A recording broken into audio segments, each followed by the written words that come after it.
Hello? Oh, hello? Hello, my little pals? My little barn animals, if you will? Creatures of the night? Chompers of hay and grass? Me?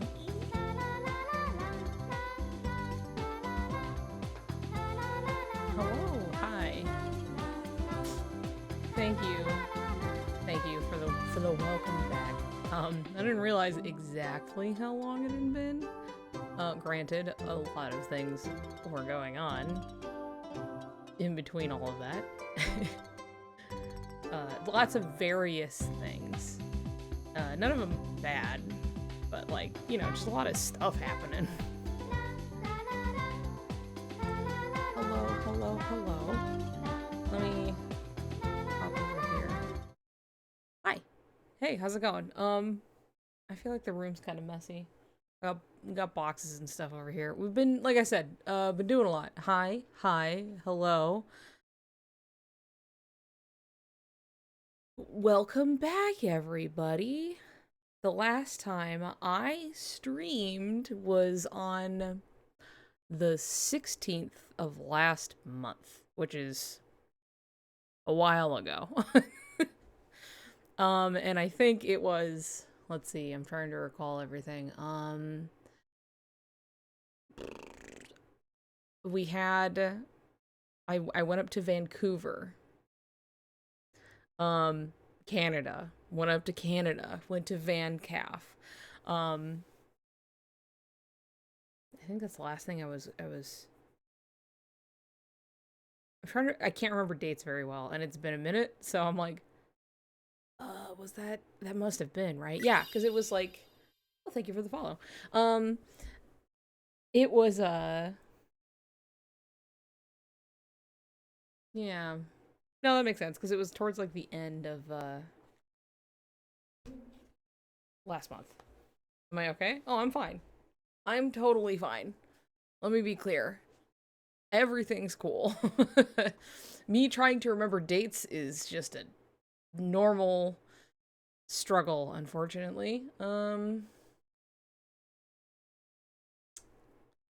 So let's see. The last thing I think I did, I was drawing for you guys, and then we had a trip up to Vancouver that we had to do.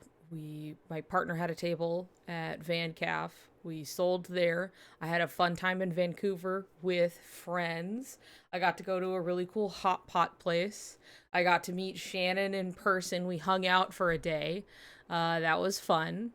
The cool hot pot place I went to was called the Heidi Lau, and it was cool. A guy came out and he fucking had like noodles, and then he would what whoosh, and then he would turn around and do this whole thing with it, and I recorded the whole thing, and so that was fun.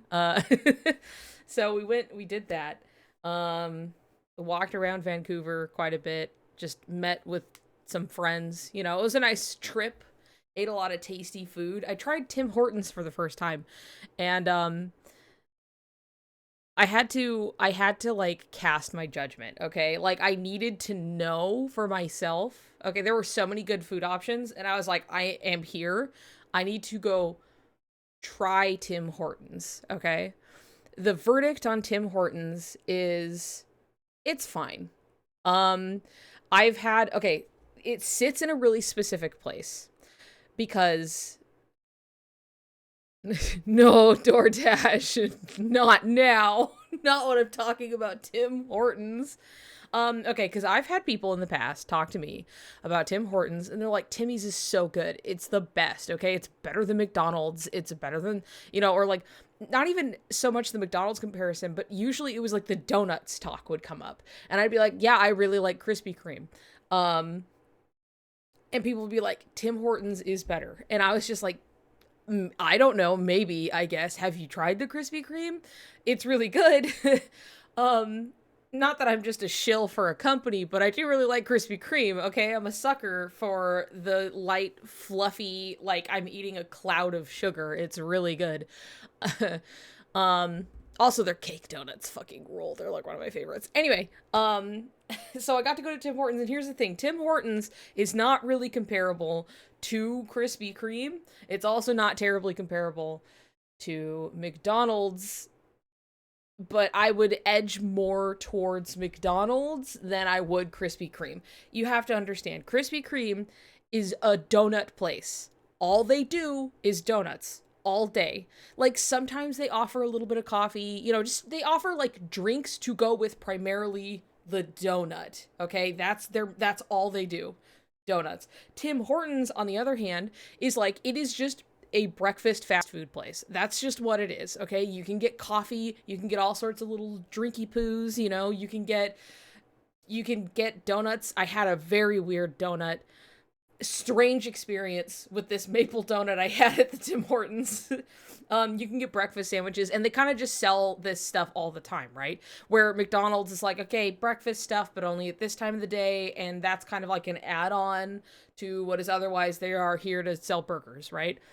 So it's a little odd, and I feel that those in the past who have so staunchly been on this side of Timmy's are not seeing the bigger picture of it fills a specific niche, I feel like, of like breakfast fast food, like I said.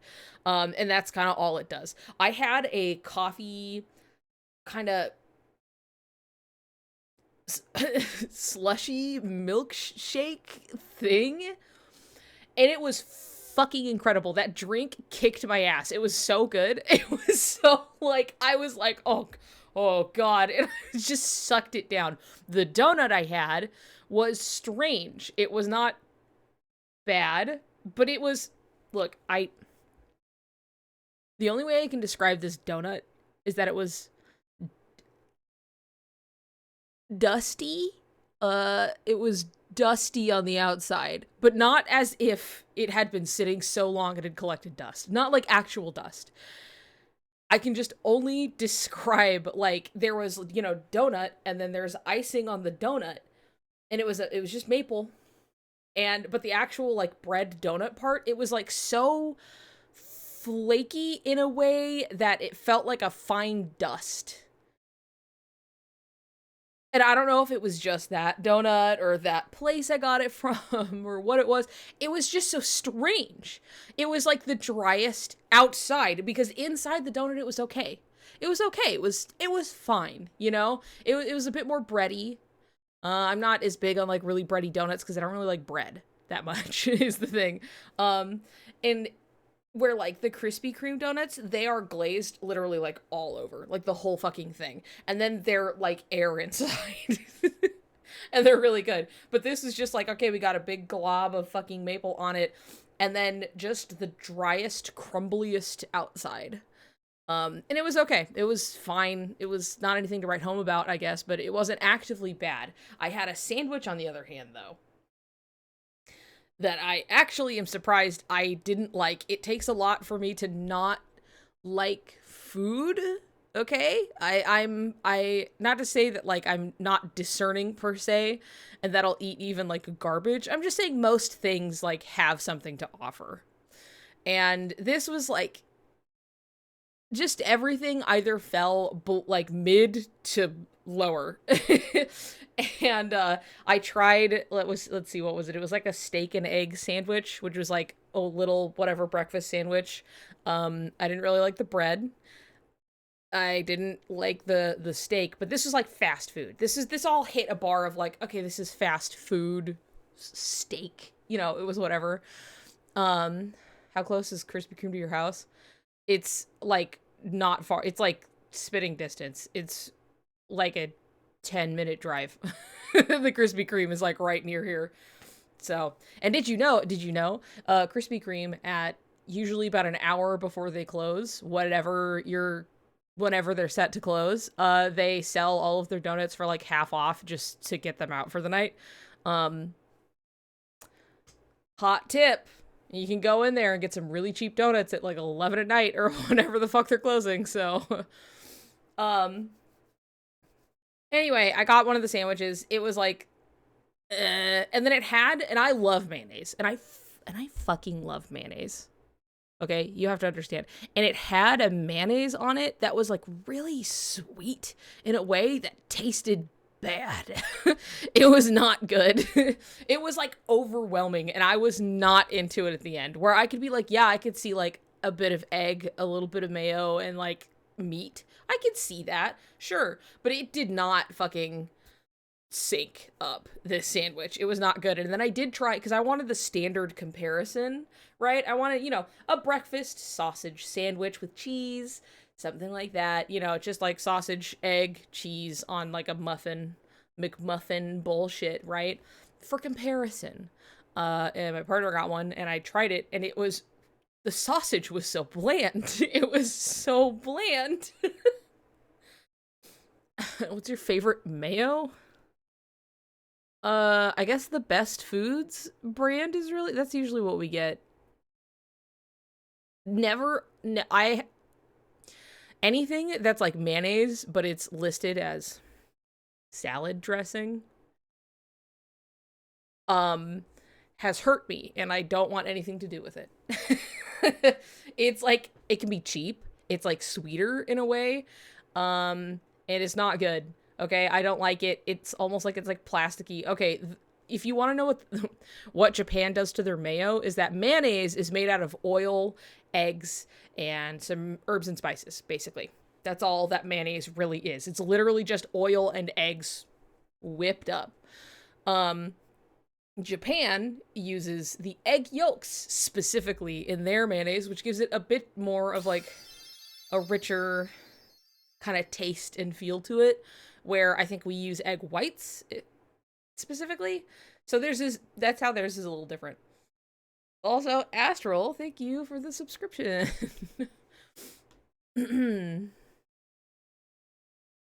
So there you go. That's your answer. And honestly, mayo is just different mayo kind of stuff for different things. Like, I'm not necessarily going to put like Kewpie mayo on like my sandwich because it's just a bit too much. And you need to taste all the parts in the sandwich, where otherwise something a little lighter, I guess, by comparison, a little less rich, goes good on a sandwich because you need the moisture, the fats help with the flavor. It's,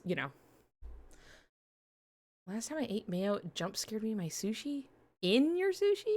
Like, was there mayo in it? Because sometimes, they put like a little on top, but anyway, Tim Hortons, it was fine. That was it. It's just a fast food place. If anybody's like seriously going to bat for Tim Hortons, why? It's like a half McDonald's. Like, I'm not gonna sit here and go to bat for McDonald's. There are things from McDonald's I really like. I'm not here to be like, oh yeah, McDonald's, it's the best. You haven't lived until you've had McDonald's. It's like, dude, it's a fast food chain. Please, come on.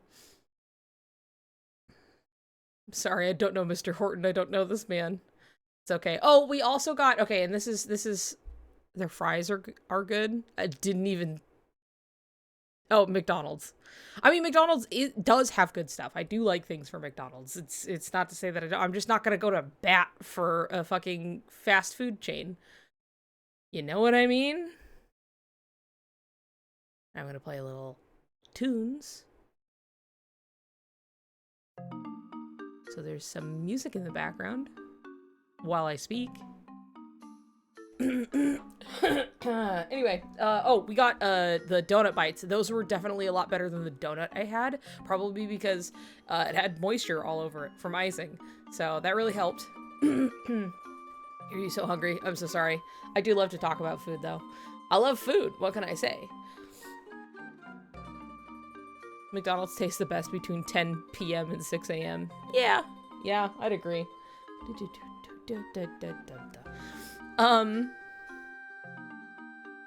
about Taco Bell.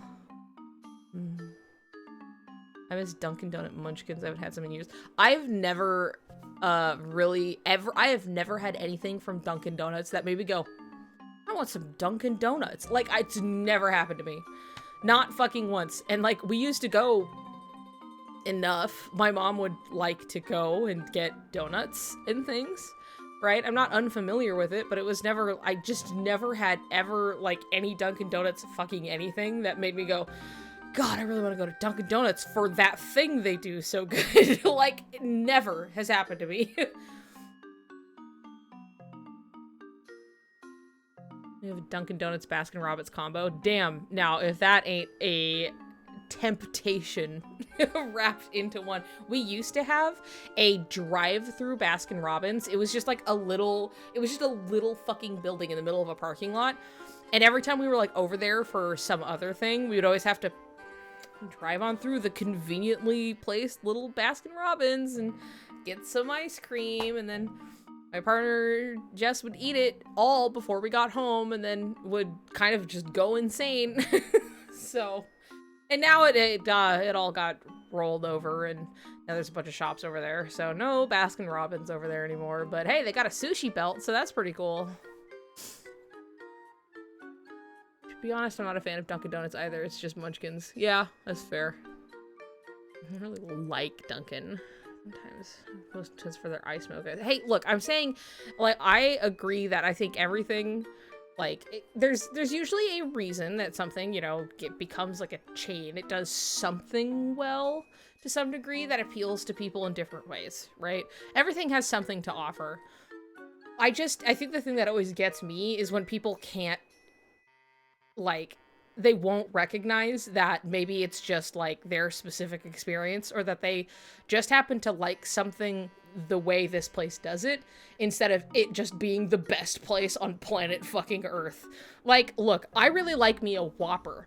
I am not about to tell you that Burger King is one of the best fast food chains you could ever go to. I'm just saying Burger King has good onions, and they also know how to use mayonnaise on their sandwiches, okay? So sometimes it's a very specific burger from Burger King that I want for that reason. If I want something meaty, cheesy, and greasy, I want to get just the regular burger from Wendy's. Okay? If I want some kind of, like, glitzed up fucking, like, crazy bullshit burger, I'm probably gonna go to Carl's Jr. because I don't like the kind of over-the-top, ridiculous burgers that Wendy's offers. I don't think they do them very well, okay? Everything has its strength, you know? Also, Carl's Jr. fries are one of the worst ones. It's true. But they do have really good chicken sandwiches. And Wendy's used to have better chicken sandwiches. Not as into them anymore. I don't know exactly what they changed on that one, but just kind of fighting for fast food corporations at that point. Yeah, which I guess is what they want. I don't know. Burger King onion rings. Insert Germa. Oh! The onion ring! I do food delivery is my job, so I've seen tons of niche places too, like a whole place dedicated to edible cookie dough. You can do anything. You can do fucking anything.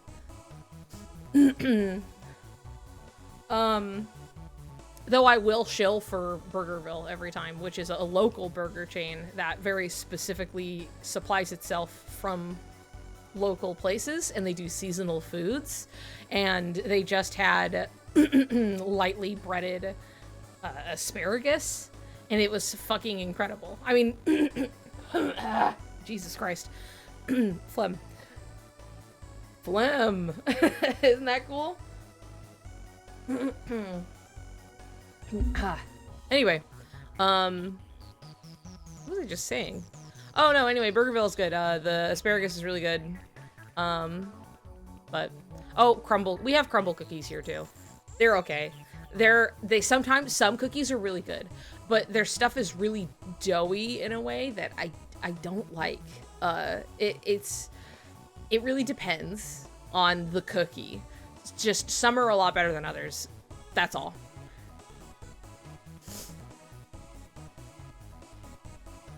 And what did I have at the Heidi Lau? We had a lot of stuff. But I did order the seafood platter like he suggested, which was really good. Except for we were really struggling with the prawns. Mostly because we had unknowingly ordered another set of prawns. And then a bunch of prawns came with the seafood, and we were like, there's too many prawns. There's too many prawns. This is where I live in California. my sweet tooth, honestly. Their cookies are kind of like cake, or kind of cake-like. See, and I get that. For me, it's like and I love cookie dough, so I wouldn't say that they're like cookie dough, but they have a density to them that's kind of like cookie dough. It has, it's kind of, the crumble cookies are like serving Play-Doh, just a little bit, okay? It's serving Play-Doh, just a little bit. And sometimes that works for them, sometimes it doesn't.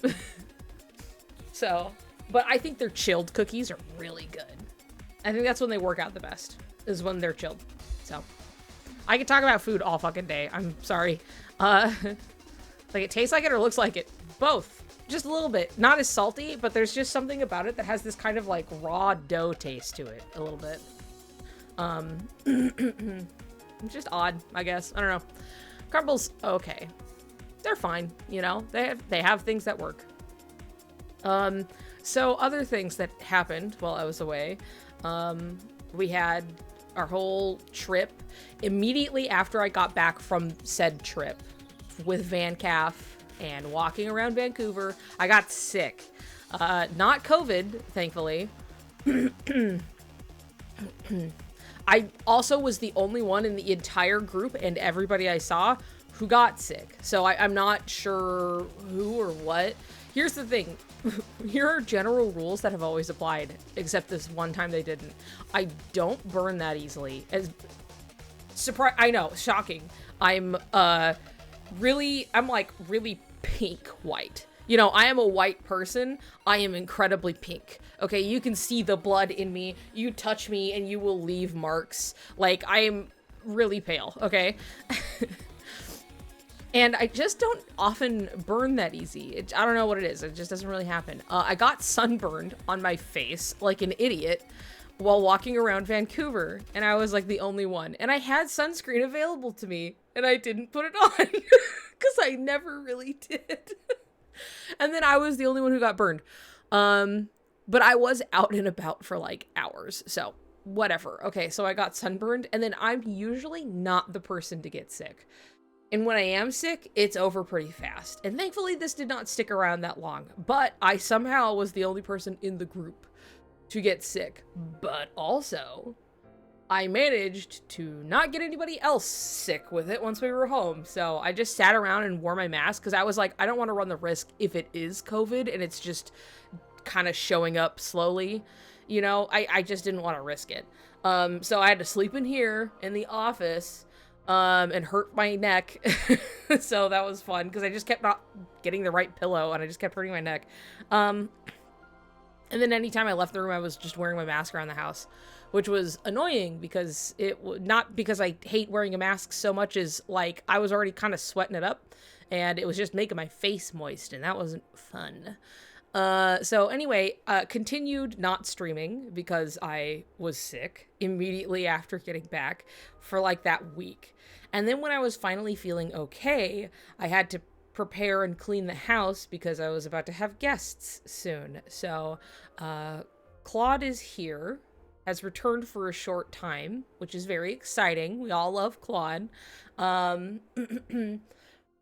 As well as I had our good friend in the chat, oh my god, from the other room, that if you walk to the bathroom, they might see you in the hall. So, I'm so sorry about ads. You guys are so strong to support me with these ads. I know there have been some changes with Twitch that people are unhappy about. I do not know enough about anything. I don't know what's going on.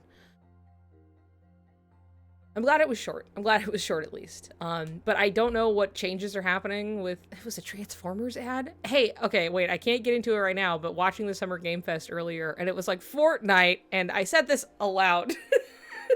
I said this aloud. They're like in the jungle, and they go into a temple, and there's like a thing there. And I just said aloud, like, Indiana Jones, like, collab, right? Indiana Jones crossover. And then Optimus Prime just shows up. I was just like, oh, okay, sure. Yeah, yep, Optimus Prime. Transformers in the jungle, that's fine. They removed, like, in-video sponsored content, I think. Can only take up 3% of your screen. Yeah, I'm not, I saw some talk about that. I'll have to, like, go and actually, like, learn about what's going on, but I did see that. I did see talks of that, at the very least. Optimus Prime shows up and TFs into Mini Optimus Prime.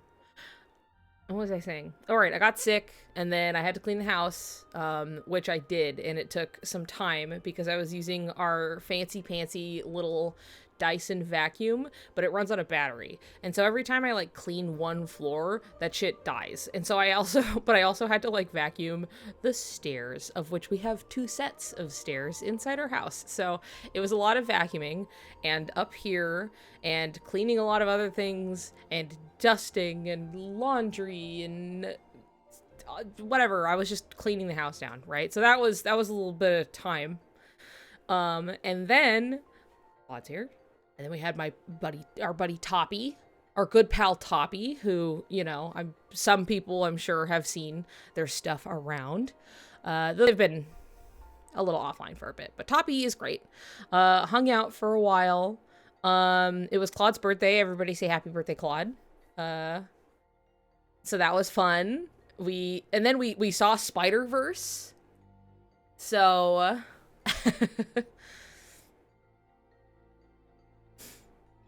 you're spelunking in a humid rainforest and suddenly Optimus Prime. So yeah, and then honestly, it was just like a lot of just stuff happening, like day after day after day. Things kept happening. That's all. And now here I am. I was thinking earlier that I was like, maybe I'll stream the Summer Game Fest, but I woke up like 20 minutes before it started, so I was not gonna get like food in me and set up to watch it in time. And so here we are. Just been hanging out and doing stuff. Yeah, yesterday was like the first day that we just got to sit at home without having to leave the house for something or other. And most of the things we've left the house for have been fun. You know, we went to some wetlands and we saw birds. We saw in the distance, okay, a coyote, like in the wild, just out there, was kind of like going along, and we were all like, whoa, like perfectly in this clearing, and like she had no idea we were there. And as we were all looking at this coyote, suddenly we just see a bunch of little puppies, like a bunch of little babies, run up, so excited, just big floppy happy babies and stuff, you know, little pups just nipping and playing and stuff like that. We were all like, oh. We wwere all big pog seeing these pups, but unfortunately, and I think it was probably my fault, made a little too much noise, and even though we were quite a distance away, still heard us, and then left. But like, it was just like, oh holy shit, we're just seeing a wild ass coyote out here just hanging out, and then just like actually like 3 or 4 puppies. So that was really cool. We saw a bunch of little birds. That was fun. You know, we went to like, a farmer's market and got a bunch of food and like a fuck ton of strawberries, and you know, we've just been doing shit.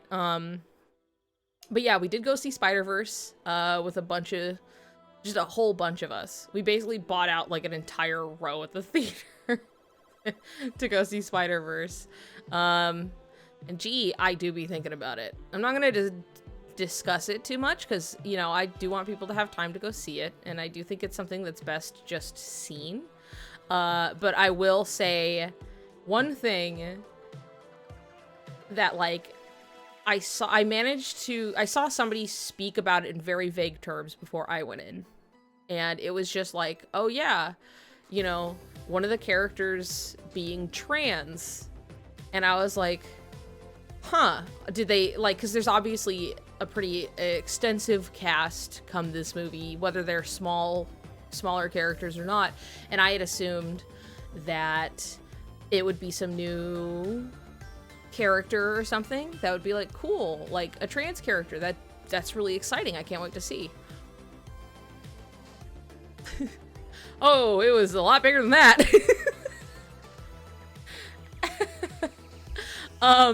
Not a side character.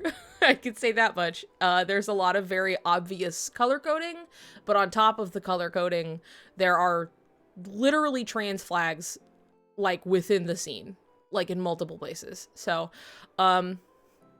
just gonna leave that there. I'm very excited to see where things go. Anybody who's trying to wiggle their way out and say, like, oh, they're just an ally, they are stretching. They are really, like, it's kind of, dude, you don't need to do that. If it were just color coding, I'd be like, well, they fucking know what they're doing, and this movie is so labored over that there's no way that they, did it on accident, right? But it's something that it's like, oh, this exists. Oh, there's literally trans flags, like, more than one place in this scene. Like, it's, oh, okay. So, that's what I have to say. Very exciting. Lots of sexy, muscular shots of Miguel. He's really, woo! Anyway, so, it's a good time for everybody. Great time. It's just great. It's just a visual treat. They push things so far. It's 2 hours and 20 minutes, by the way. Does not feel like that. That's probably one of the only movies I've ever watched at this length that felt like it actually used all of the time allotted to it, like, appropriately. Like, scenes are paced really well. There was at one point where I was like, this scene is running kind of, like, this scene is still going. I just noticed it was, like, still going for a while, but I wasn't upset about it. It was just that it had been kind of going on for a long time, but it didn't feel bad. So, anyway, I highly recommend it. Obviously, no shit, right? But, like, gee whiz. There's a lot of stuff that I would love to talk about it, but, like, put a pin in that and, like, ask me about it at a later date. Once more people have seen it. Like, once it's had time to breathe, alright? We've barely made it past, like, it's, like, been out, like, maybe a week. So, that's all. I just want to leave that for people to go see. But I loved it. I had a great time. And I just can't wait to see it on my own television. Because we have, like, a really nice TV. And the movie theater, that's great. Okay, I do love going to a movie theater. But once you've gone, like, 4K OLED TV, it's kind of hard to go back. It's kind of hard to not want to see the crispest image you've ever seen in your life. So, I look forward to when I can see it on there. One of my new coworkers mentioned Spider-Verse during training, and the entire room of trainees screamed at them to shush, no spoilers, and it was so funny.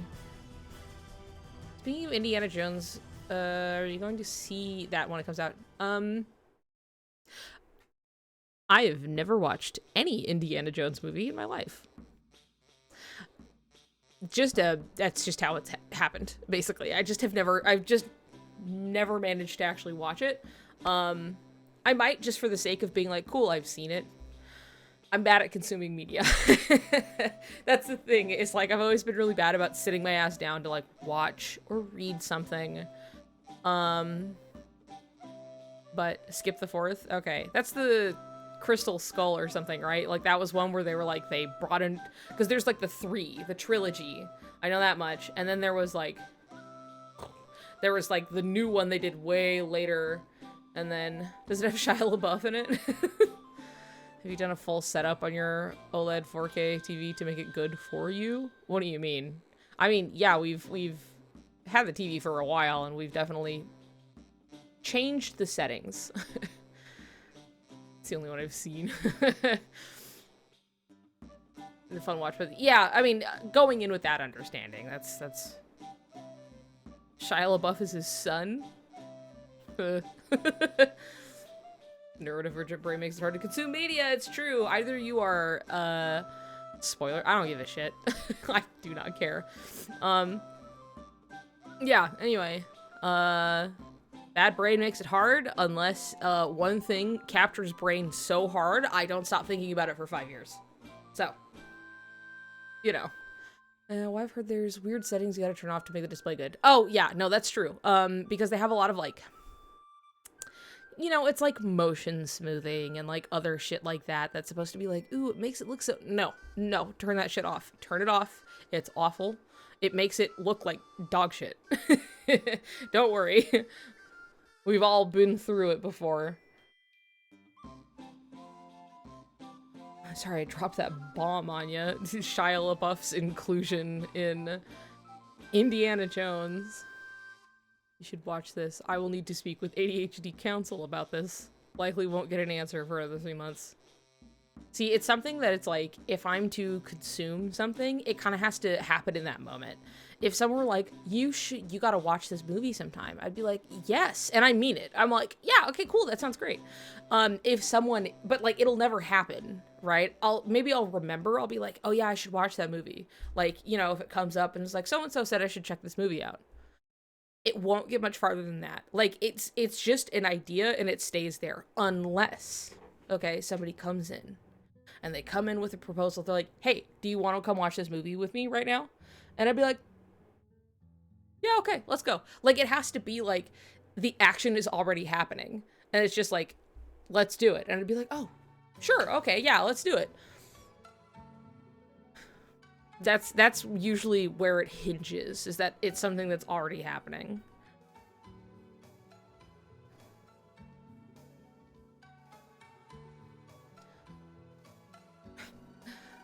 I need to be able to teleport. We all need to be able to teleport. It's true. Got the KH all-in-one collection the other day. Play KH3 for 2 hours for nostalgia's sake and haven't touched it in a couple of days because of physical dysfunction, even though I really want to play. See, KH is just one of those things where, like, I am thinking about it all the time. So, like, it shows up and then I go, yeah. And then I play it again. Like, and I won't stop. Fiance is the opposite. I have to tell him hours in advance. See, you have to, like, catch me, like, in the moment to make me do something. Like, we can plan things ahead of time, and that's fine. But, like, the action needs to be taken out of my hands because I'm not going to be good about making it happen, kind of a thing. Consumes your life for a week when you remember KH exists. Yeah, I wish yeah, when I just remember it exists, you know, when I just, sometimes I go, oh, you know, Kingdom Hearts. Oh, right, haha. Yeah, that's what I do.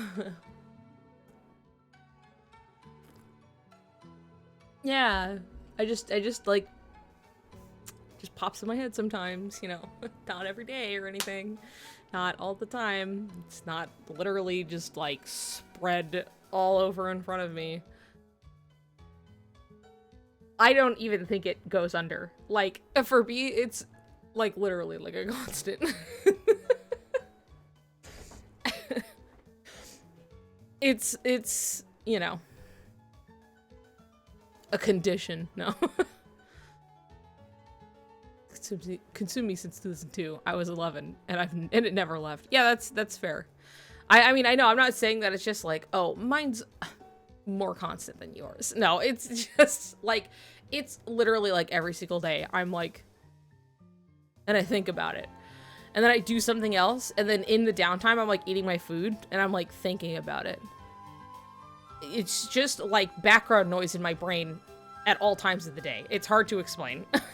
Like, I'm going, and then it's like, time to reprieve myself from the present. And I just sink back here, and then I go, wow, and I'm, like, thinking about it. Like, oh, I'm big tired, so I probably won't be talking much. I'm glad. Hee, people miss my streams. I'm flattered.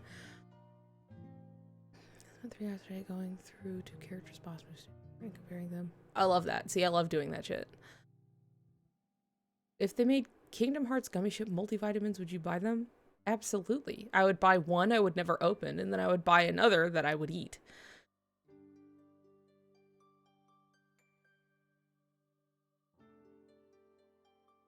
My hyperfixation is more fixated than you, Buster. Anyway, yeah, you're not the only person to say that they missed my streams, and then I was like, yeah, I really should try and stream on Thursday. And here we are.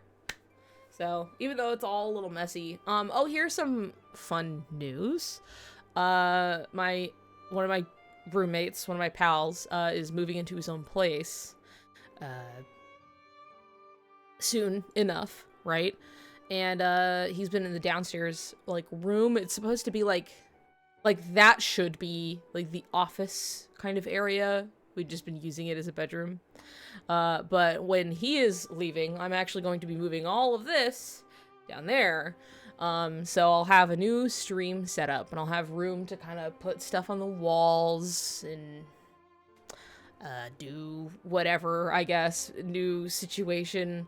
Lighting will probably be a little easier, I suppose. And I also won't be sweating like a pig. Okay, that's probably the thing I'm looking forward to the most, is not fucking sweating. And yes, I won't have to fight the green screen anymore, because I will just have more room, because this is just a small bedroom. So I usually get into an issue with, like, the bed is right here, and then I have another desk over here you can see, and I'm always kind of just, like, cramming it in here and trying to get it to work, and then the light is situated just enough back that, like, it doesn't quite cover, but also the light's, like, really warm. So anyway, I'll have a lot more space to work with down there, as well as it will be cold. The only problem is I actually need to get myself a Wi-Fi card for my computer. I don't have one. I have been wired this whole time, which is a little more optimal. It's way more optimal, let's be real. But this house is built stupid, and I can't have a corded connection down there, so I'm going to have a real good wireless one. So, we'll see about that. But there may be a little bit of a transitional period. We'll see how that goes. But I will be getting a new little space. It'll be more space for, like, shipping things out, and just... it'll be nice. We won't get to see Baby Cat on the bed anymore. Well, we might still have some kind of bed down there, because it's nice for, like, when we have people over. This has been the office, but it is also the guest room, because there's a bed. So, if anything, Baby Cat might hang out more, because I am downstairs. He likes to be downstairs, so you may get to see him even more than you do now. So... maybe you can get a specific Baby Cat cam. I might have to make forts for him downstairs. I don't know. You know, we'll see how that plays out. But I'll have a new space to work with soon enough. So that'll be cool. Yeah, Baby Cat scream time. It'll be good. He's been quite the little prince. While I was away, Baby Cat turned 9 years old. He's 9 now. He's a 9-year-old baby. I also love this track. It's really good. But he turned 9 on the 22nd last month, so it wasn't too long ago, but I was also in Vancouver when it happened, so I didn't get to do it. But when we came back, I gave him some cream, and he loved that, and he doesn't know anything anyway, but, you know. He did... promotion to toddler at 10 years old. Okay. And he did have Flamin' Hot Cheeto. He ate it. He just ate it. Here, I'll pause the song for a moment. I can be courteous. Those who are so sadly stuck behind ads. But that money goes straight to me. So I appreciate your sacrifice. But, yeah, anyway, he's 9 years old now. He's still a baby. And I love him, and he does no wrong. Except for when he poops on the floor. But, you know.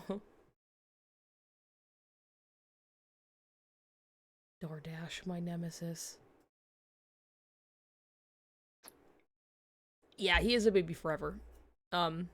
Who's gotten a lot more used to his automatic feeder. Crazy, I'm able to sleep all morning. Like, he doesn't come and bother me in the morning for food. So, I paused it for you.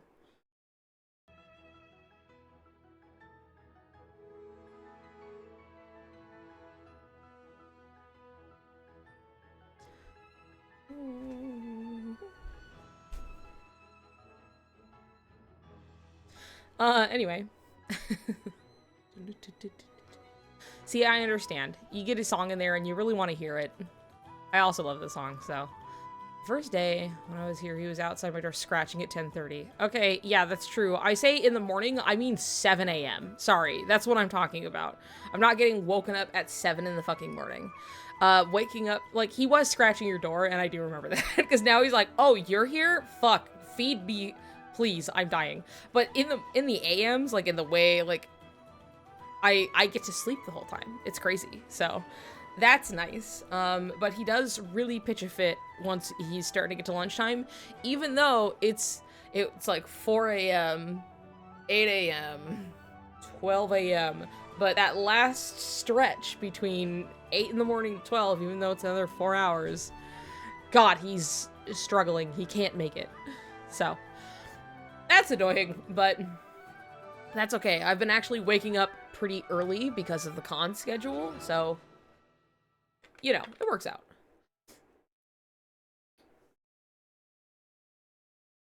I don't know if it's licensed or not.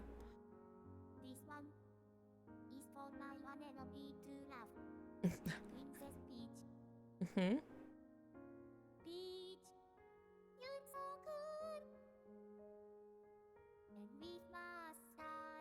Thank you, Miku. Anyway, yeah. There you go. I think that's sufficiently updated. Mm-hmm.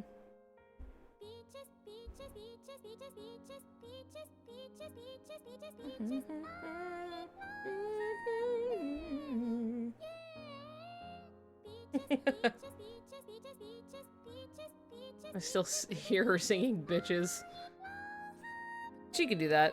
That's fine. Anyway, hey, how's it going? So the Summer Game Fest earlier, huh? How's that? Boring. Really boring. Really so many games that are the same. And really numbed my brain for a while. Fun fact, the German song of Bowser's song sounds 1,000 times better than the English version. I mean, it's Jack Black, though. Like... I'd be willing to listen, though. I'd be curious.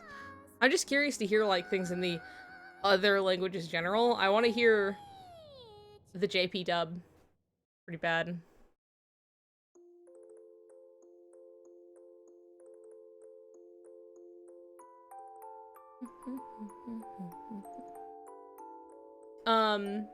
Yeah. Anyway, Summer Game Fest. It was...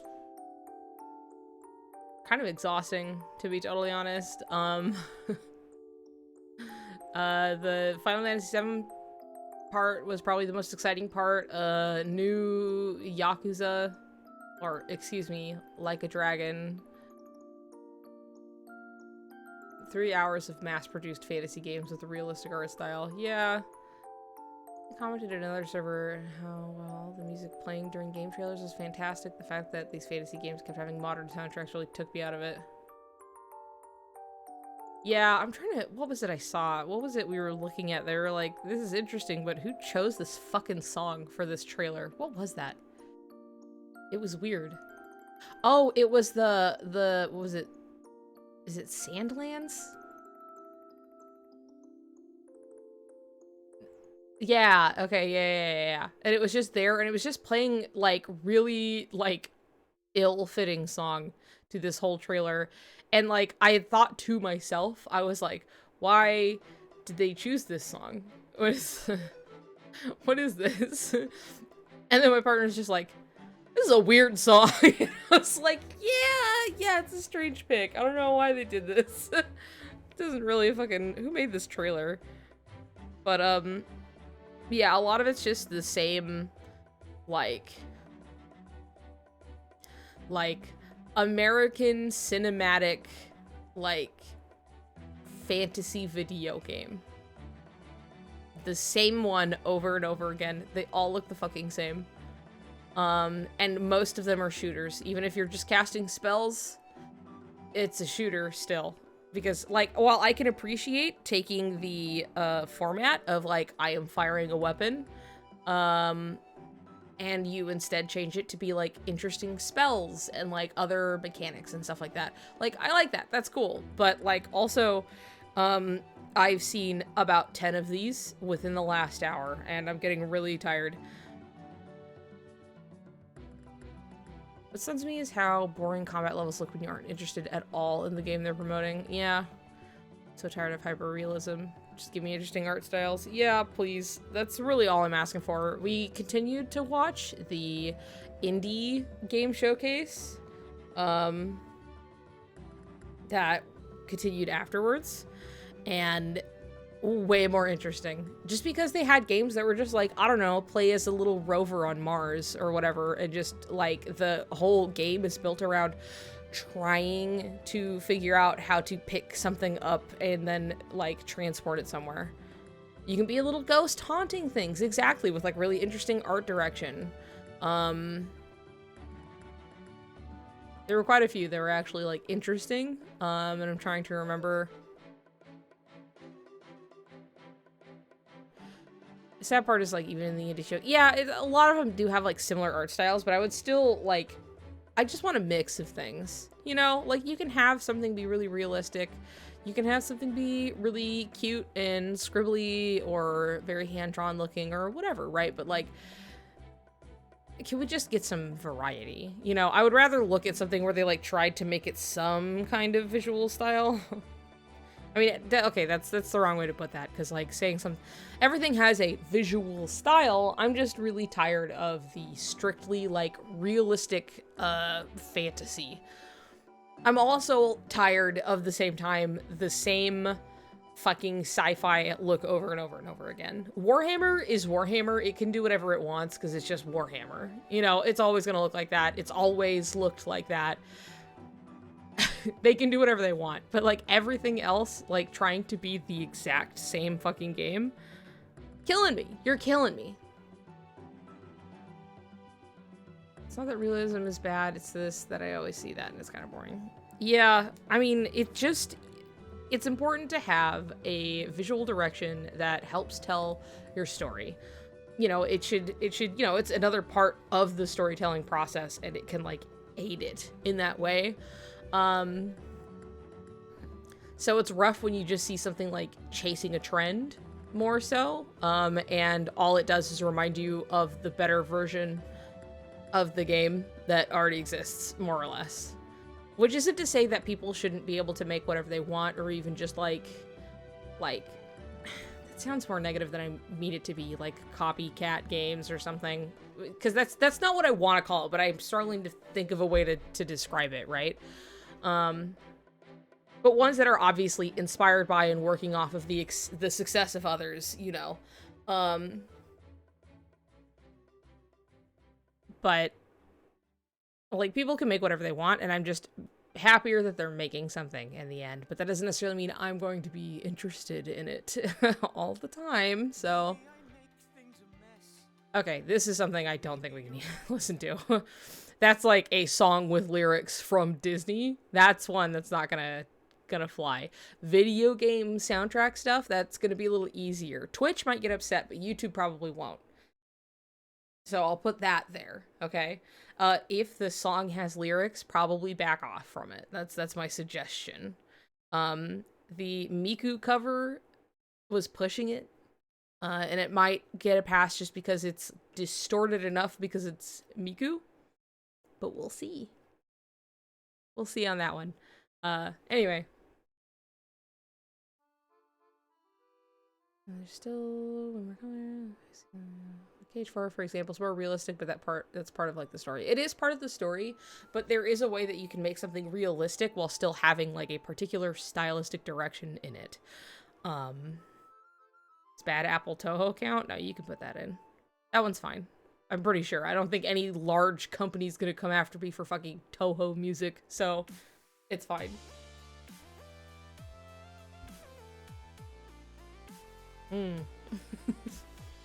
Zelda, like, dubstep mixes.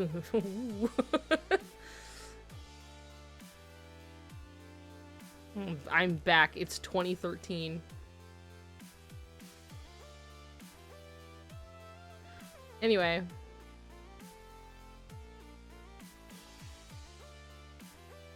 Was I fucking saying something? Oh boy, I don't remember. Anyway, video games. Yeah, I don't know. So many of them bore me to death.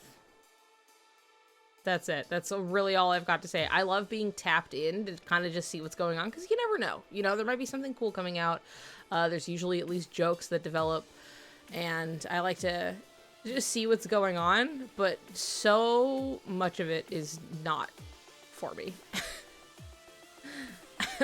So much of it I don't give a shit about.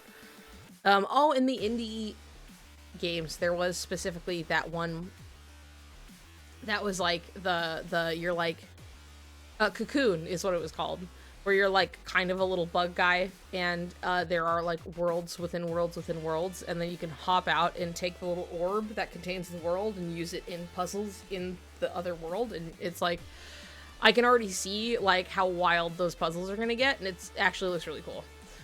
So that's fun. There you go.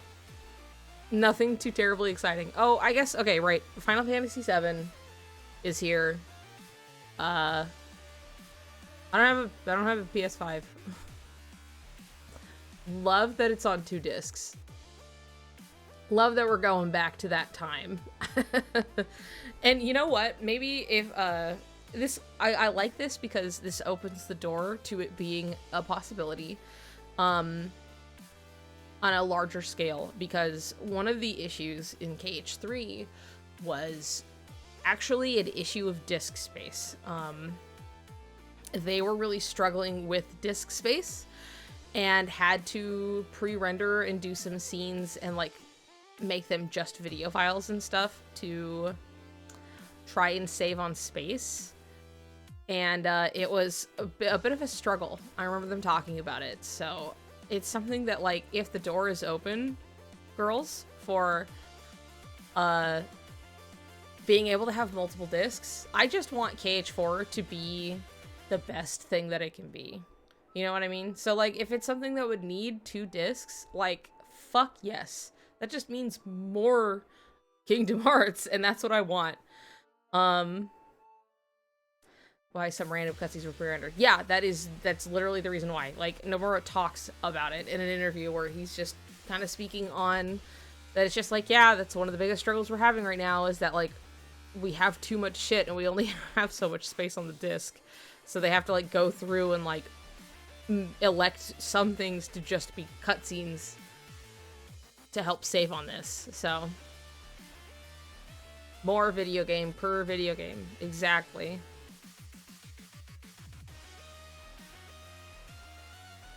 Follow the gazing. Okay, alright. Okay, I've grown tired.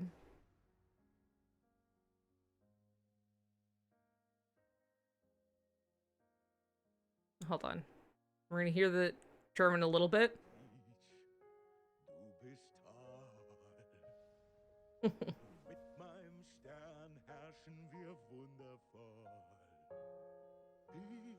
I'm looking at it. You guys can't see it.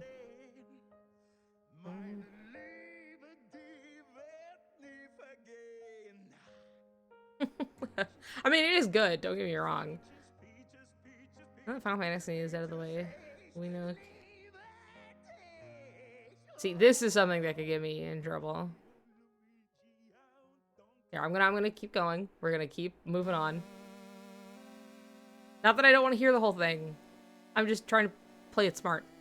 Now Final Fantasy is out of the way. We know Kingdom Hearts is the main focus of Nomura, so eventually we'll get something. Yeah, we will eventually. Also, thank you for the follow. It's something that it's like, we knew that there were like things kind of already, I wouldn't say in the way, but I guess in the way of us getting any news about Kingdom Hearts 4, which is fine because all the more time that gets spent us not hearing about it is just time being spent on the game being fucking made. So, like, you know, we're literally just biding our time. But even so, like, especially because Final Fantasy VII got pushed to early 2024, which doesn't surprise me. Initially, they had kind of predicted it. They were like, okay, Final Fantasy. Final Fantasy. Crisis Core. I was running through, like, every other subtitle in the planet. Like, I was going through them for some reason, because I was like, Christ, it was like Seas, and then I was like, Crystal Chronicles. No. No, that's not it. No. Anyway. Fucking Crisis Core came out, like, last winter, and they were like, cool. It was sometime, like, last year. They were like, Crisis Core is coming out in fucking winter general, and it did. And they said that, and then following that, the next one in 2023, winter general, is when we would get Rebirth. Yeah. So, and that's still more or less holding true. Like, it was like, generally it said like 2023-ish, but like early 2024, that makes sense. Things are happening. Things are kind of catching up back to speed. And I am not surprised that these things would be getting out of the way first before we hear anything about any Kingdom Hearts. Sort of. KH4 definitely. Missing Link, I would love to know where that is. That's probably the one I am, really, really itching for right now. Especially because, like, weather is just... This is walking around weather when it's, you know, when it permits and it's not like a billion degrees outside. Boy, do I wish I had something to do and to walk around with. Like, I really miss having a little fucking Kingdom Hearts game. And I do want them to take their time. It's just the brain works are getting impatient.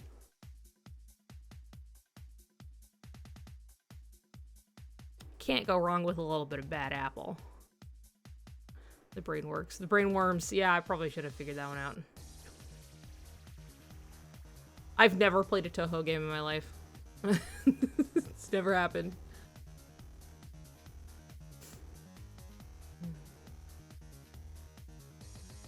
But I sure was around on, like, Nico Doga, like, watching things. So I was very familiar with it. And memes and other things. Like, especially, like, consider it's like 2008, 9, 10-ish, and I'm on my really bad laptop that overheats to shit, that I did the best job I could to take care of it. And I'm just, like, on Nico Doga, like, downloading videos. I'm also just not crazy about, like, bullet hell shooters. Like, I've just never felt compelled, like, I wanted to play it, I guess.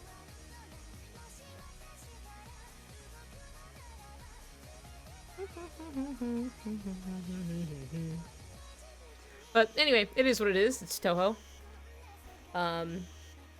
You love to see it, I guess. I really don't feel really either way about it, but I do love seeing guys cosplaying any of the girls, like, at a con.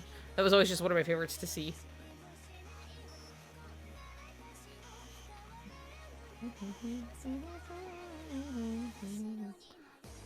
I just like all the Toho fan songs and MVs. Yeah, they're fun. Yeah, I like them too. Oh, Toho. I do love that it exists. Like, it was just like, oh boy, I want to make game music. Guess I have to make a game to put the music in, and that's how Toho was born. Which is just really funny. So there's your fun fact, I guess. bring up that video of Toby Fox saying Toho Project in like the most clear American accent while he's speaking in Japanese.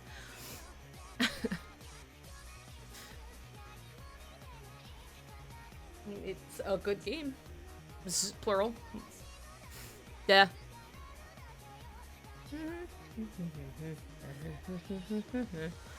Let's see here. Anyway, hi, it's Pride. Isn't that cool? Isn't that exciting? I would love to Toho Project. I would really love to draw something gay. That'd be cool. Drawing sure still has been difficult. I don't know what it is. Probably plenty of things. Sometimes I draw a thing and I go, wow, that's cute. Wow. And I always, like, want to draw, but, like, holy shit. Has it been difficult. I was hoping we manifest Riku for Pride. See, I would just love if they were just, like, and they dropped, like, his render and design. And, like, that's it. You don't have to give me anything else. I just want to, like, see him. Okay? I just want to fucking see what he looks like. So then I can rotate him around in my brain. That's all I really... That would keep me fed for a while. Okay? Yeah, I would be happy if we just got Riku. Like, they didn't even release a fucking video, but, like, knowing Nomura, he wants to, like, release him in a dramatic way. You know, he's gonna want to. Parent fandoms on Tumblr has been pushing me to draw these past few weeks. Every day for getting me to draw. I'm glad. That's great. Drawing for any reason is wonderful.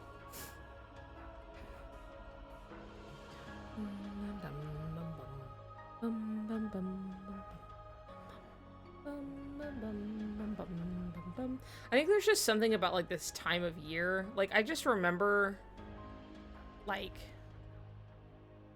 around this time of year, June, July kind of times and stuff, I was getting a lot more involved in, like, fan space, right? That's where, like, I was, like, cool. I was, like, drawing Kingdom Hearts. I was, like, looking at stuff, but I wasn't, like, interacting with anybody until I kind of started to a little bit.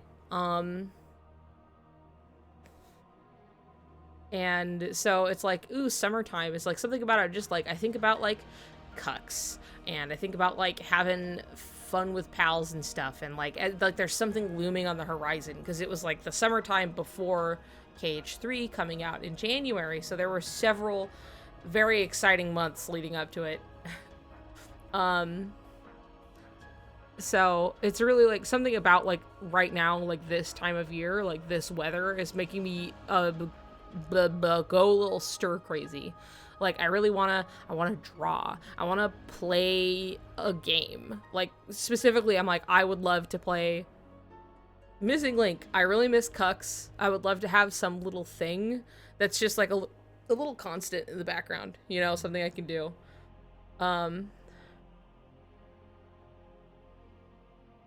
So, it's just, there's just a lot that I'm like, oh my god, it's killing me. I just wish I had just something. Look how red my nose gets. I literally just kind of did this.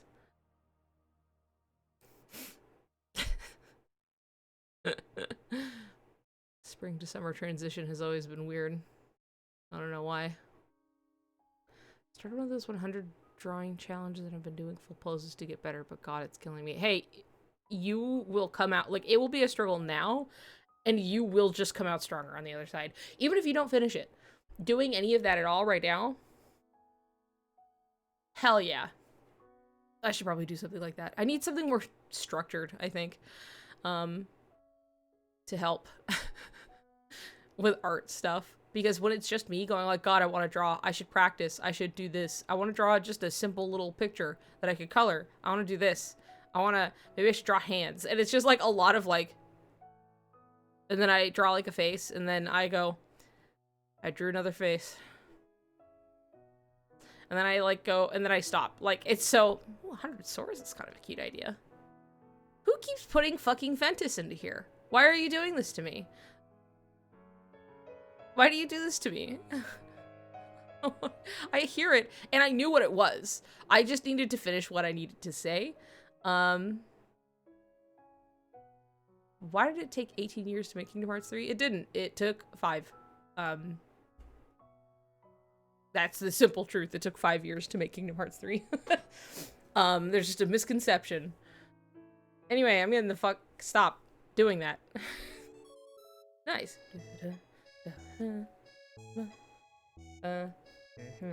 Oh, actually, this kind of brings up something interesting. So, with my YouTube, hi everybody on YouTube who's watching this video after I've uploaded it.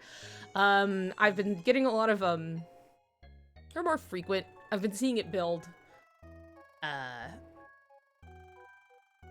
traffic. God, the word I've read and then I totally forgot what I was saying.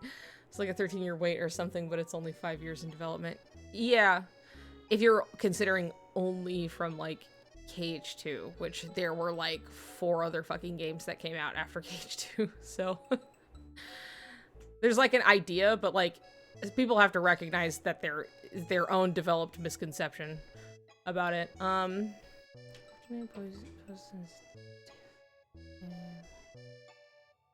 Everyone's is. Hell yeah. Anyway, hello people on YouTube.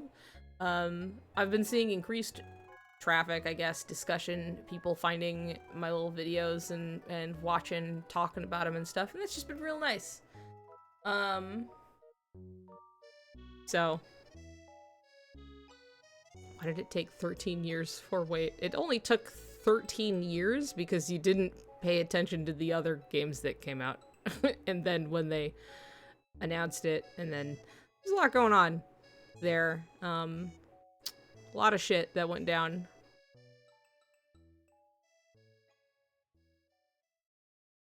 But I feel like I was gonna say something. I don't remember. That wasn't about YouTube. Oh, anyway, people are really liking the videos and the talking, and I do love to see and hear people's little comments and discussions and stuff. As far as the Suriku TED Talk revisit thing, it has been fun just to be able to talk about it and discuss it with Tennille, who is at current moving, so it's unavailable. So I haven't been able to continue that even if I wanted to. But I don't know, I wouldn't be against making that a bit more of a regular thing to just talk about it generally. People be like, haha, you should make it a podcast. And I go, haha, I should make it a podcast. And maybe that's not a bad idea. Because I've been getting a lot of comments from people talking about how much this kind of, they're like, wow, I've really been waiting to hear this kind of discussion. And it's just really nice to listen to people who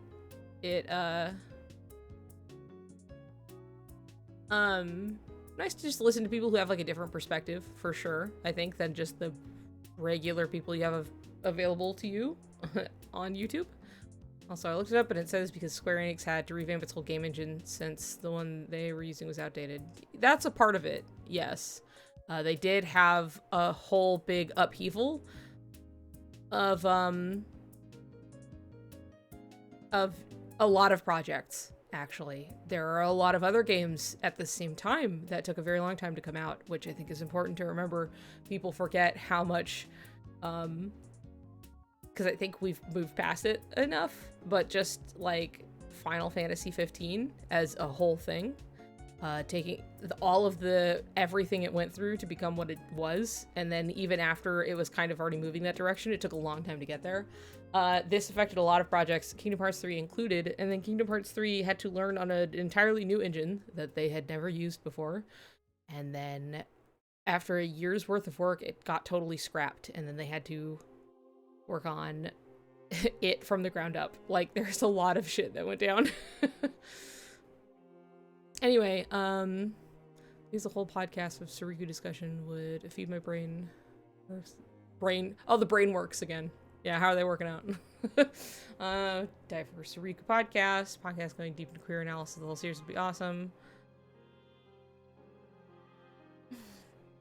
Um, anyway, yeah, I think that would be creature. Yeah, I think that would be fun. Obviously, a queer reading would be really Suriku heavy, but like I think it would be of interest to talk about the whole series. Also, due in part, to like I feel like if people are going, oh, a queer reading on the series, interesting, versus if they think it's just going to be something strictly about a ship and not like an actual reading of the text kind of a thing, that they might pass it over. Not that I'm trying to appeal to the lowest denominator, just more of a clear message of like I guess what it would be about. It's just like, look, you're not going to fucking get like away from the fact that it's mostly going to be about Sword Riku. Or just any, like literally it's just like two queers talk about Kingdom Hearts, the podcast, you know, and just have even just that angle on it. It's kind of hard, I guess, to sell it on any one thing, but I like talking to Neil, and we like talking about Kingdom Hearts, and we like talking about Suriku specifically, so, like, I don't know, I think it'd be fun, but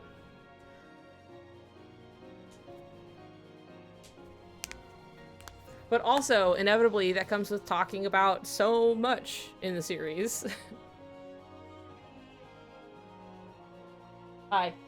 You do show up right in the door. There's no hiding, sorry.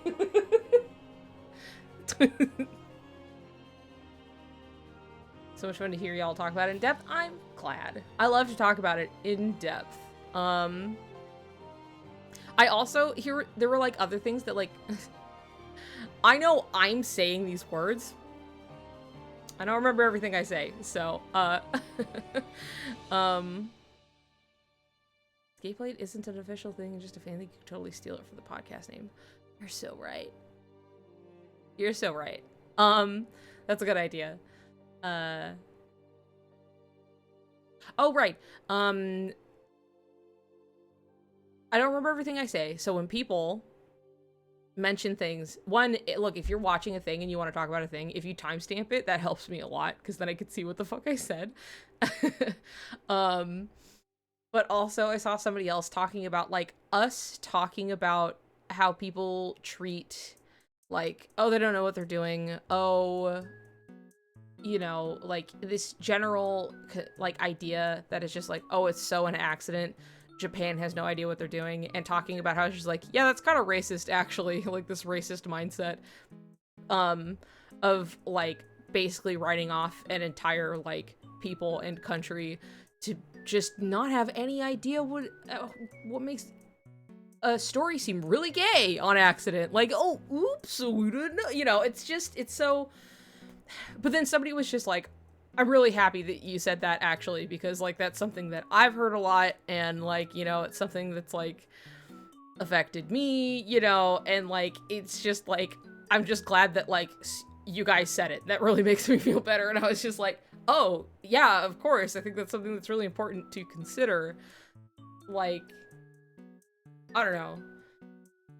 Like, yeah, we're both, like, we're two, like, whitey, like, just fucking sitting here, like, talking about Kingdom Hearts and stuff. But it's just, like, wow, just trying to, like, keep all sorts of perspectives in mind and, like, being considerate at all. And, like, I think that there's a lot of, like, this isn't even like to point at anyone. It's just something I see very commonly, and even the most like well-meaning of like guys usually talking about stuff, and they seem to be really afraid to address like really obvious, I would say, issues of like where it's something where it's just like, oh yeah, this thing is really bad because it's really racist. And I wish you could just say that, but I feel like you're afraid to comment on something because you feel like you don't think you can speak on it because you're just like some white cis guy, right? Whichever it may be. But it's just like, I think it's more important to just kind of educate yourself on the matter. Not obviously treat yourself as some expert on it by any means, but just being considerate and like learning things and listening to others and I don't know.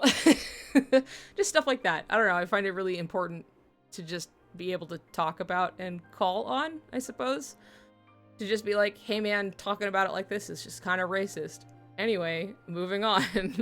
You shouldn't do that. It is racist for these reasons. That's why. Okay. And I think that's just important and not something I see a lot. And that's not even me trying to toot my own horn. Please, God, let me be clear. I just think it's something that is important to do. Reminds me of when people are shocked that gay people existed past the 1960s. Yeah, that, like, the idea that, like, gay people just only existed suddenly, like, within recent memory. I've seen people, like... I saw a post talking about a lady who is very insistent that, like, people weren't gay in the 80s, and I'm like, that's insane. You're insane. I'm sorry, that's wild to say that.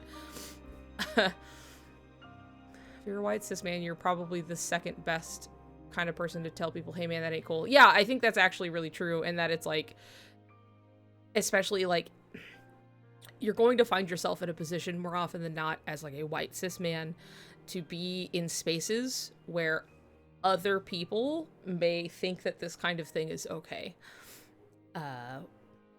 Something that they should know better about, but maybe they don't, or it just comes from ignorance, or it comes out of malice. You don't know, but like, you have no idea the power you have just to be like, dude, that fucking sucks what you just said. And more often than not, even the most casual of like weird little, like, I don't know, a racist comment here or there or whatever will just fucking disappear. Because suddenly, it's not so cool to do that. And the social pressure is immense. It's like, it's that simple sometimes. It's just like, oh, well, nobody stopped me, so like, I'll just say it again. And it's just like, this is okay. I'm testing the waters, the boundaries, if you will, of what's okay here. And if you don't, like, you may disapprove, but if you don't fucking say anything, especially as somebody who's in a position to not probably be, like, in some kind of trouble, whether physical or otherwise, you know? Like, you are a white guy probably talking to other white guys and be like, hey man, don't do that. And then they'll be, like, really fucking meekly embarrassed because they're fat fucking babies about it. It's something that's just so simple sometimes that it's so stupid, but you have no idea how much when you're just like, if you can just be vocal about the issues, about these things, and just be clear about where you stand on them, does a lot more good than playing it safe and trying to be quiet, I guess. And if you're unsure, if you're worried that you're like, I don't know what to say, I feel like maybe it's not my place to talk, like, find people to talk to about it. Learn. Talk to somebody. It's important. You gotta educate yourself on it. And not necessarily always put the onus on other people, people of color, stuff like that. But, like, you can't also, I would say, like... I say that, but then I'm like, man, you go Google and I'm not sure how much you're gonna find unless you actually go, like, and actively try to find, like, good reading and books and things. If you just rely on Google, you are being thrown to the wolves. So I don't know how that one's gonna, you know, go to your library. Exactly. I really think there's a weird culture of some people commenting on something for other minorities when they are not that minority. Yes, yeah. But, like, sometimes there are things that are so obviously discriminatory. Like, yeah, you should just say something and not just beat around the bush. Still don't have because people had to hide who they are otherwise. Brutally attacked until recent times. A lot of digital archives on really cool topics. It's true. Go to your local library. Even just to read fun stuff, you know? Just check out books. Yeah, exactly. Try to talk to people in communities around you. That's really important. Just listen to people, I think, is what the most important thing. Like, ask questions, you know, figure things out, and then when you have this kind of knowledge, like, just make sure you're fucking putting your foot down when you need to. It's like at school I would tell someone what they were saying was really bigoted, and they looked at me like, how is that racist? Or something. And they would be spewing harmful stereotypes. See, yeah, I mean, obviously not every situation is going to be easy to kind of talk about that thing. And also if you're somebody in a position to get hurt over it, you know, prioritize your own personal safety first and foremost. But this is why I'm talking about, like, people who are in a position to be seen, people who are talking, you know, like, I'm just sitting here and I'm just talking on a podcast. Basically, like a stream with my pal, and it's just like, we are both queer, but, like, you know, it's just important to say things and make your stance clear, and, like, what is and is not acceptable in this community or area, a community area on the internet, little whatever, like, what is and is not acceptable here. So I don't know. And then also people who may hold weird little casual things or stuff they didn't really realize before. Like, I think a lot of people do not realize that writing off Japan like they do in that way, that's like, well, they don't know they made it gay. You know, it's just like, oopsie doopsie. Like, they're just sitting around, fucking thumb up their ass, you know, and I'm just like, hey, maybe you haven't considered that that is kind of racist. It comes from a place of ignorance, you know. I don't think you're necessarily here being like, boo Japan. But you have to understand what you are saying about, like, a whole people. So, like, it's also really ignorant to the actual queer people who live in Japan and always have, because we've always existed. So, I don't know. Yeah, that's not the first time anybody's ever considered Japan some apolitical wonderland. Yeah. People can kind of project whatever they want on it as a country, for sure, because, you know, there's a mass, like, it's a mass media empire that comes out of there.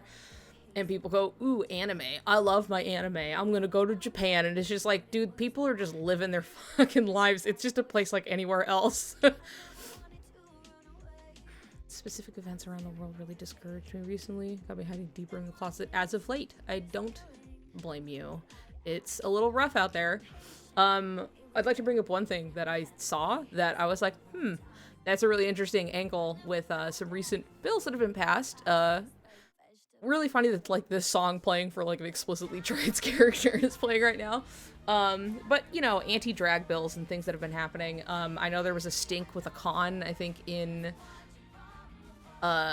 Florida, that was saying, hey, in accordance with this bill being that you can't cross-dress or wear prosthetics or do these things, you know, that you can't cross-dress doing cosplay at the con.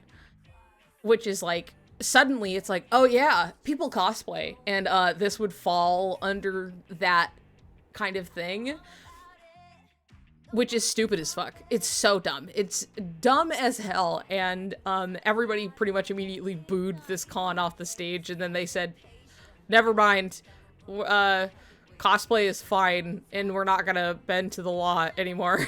It's like, yeah, that's probably, could grow a spine.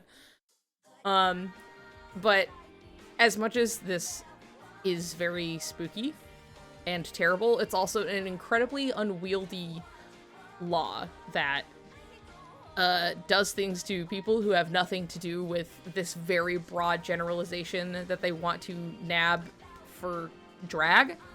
That I don't think it's going to stick around, but it doesn't change that there's an issue with that it exists, went into law at all, and is emboldening all of the wrong people. So it's still very scary. But I also want to point out that people act like writers and artists in a different country can't queer code or openly write queer characters and protest against censorship and bans in the political climate of their country like we do here with our own media. It's true. That's just kind of always been the case. As long as there has been an active censorship of, like, queer people, all of the queer people telling stories, which is, like, a huge... almost, like, a majority of people, like, in films and other things, especially, like, animation and stuff, all being queer, and being like, what if I put a little bit of me in here? You know, has always existed, forever. It's as long as it's been a thing. Like the fucking movie about the girl in the chair. The guy was like, well, I wanted it to be like the two girls going on a trip, and then, you know, and she's like the romantic lead, and like, it's lesbians, you know? And then they're like, I don't think the world's ready for that. And so he turned the dude into a chair to make it the most unconventional romance. Like, it was like, well, I gotta do fucking something. If it has to be a guy, I'm turning him into a chair. And that's just, like, something he was, like, really fucking upfront about after the movie came out. So people pretending that, like, people aren't still dealing with censorship or trying to, like, work things around with, like, the limitations that they have, especially in places like Japan where they're still fighting for marriage equality. Like, for some reason that's still happening. Like, it just shocks me every time that it's just, like, Japan of all places being like, I don't know, gay marriage, and Taiwan is over here going insane. Like, they're just fucking yeah! And it's just so silly to see on such a world stage like it has been, so.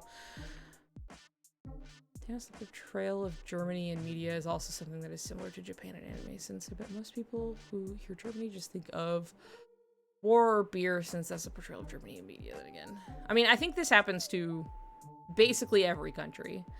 Obviously, a lot of large, you know, a lot of media comes out of the United States, so people can, I'm not saying it's more nuanced, it's just that it's coming from the United States as opposed to more of an outsider's view on the United States, but that's still true. Like, you know, it's still like a lot of people just be looking at the US or Mexico or Canada or anywhere, literally fucking anywhere. They're like, oh, Latin America, it's all...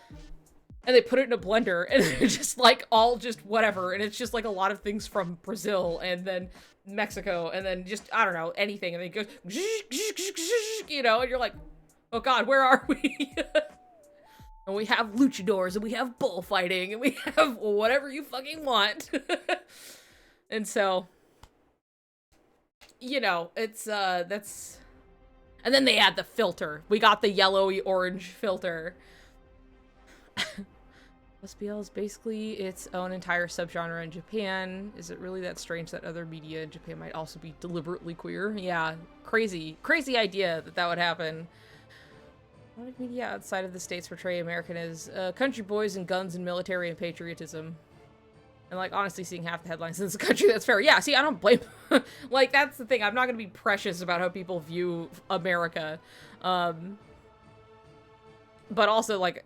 I do think it's interesting because it's like, man, when you really think about, like, America's a real big place, and things can be so different just from, like, coast to coast. You know what I mean? Like alien shit. Where it's just like, dude, no. I've never fucking done that in my life. I don't know what you're fucking talking about. You call that shit pop over there? That's soda. It's called soda, okay? Oh, you're like in the South somewhere and all soda is Coke to you? Okay. Whatever.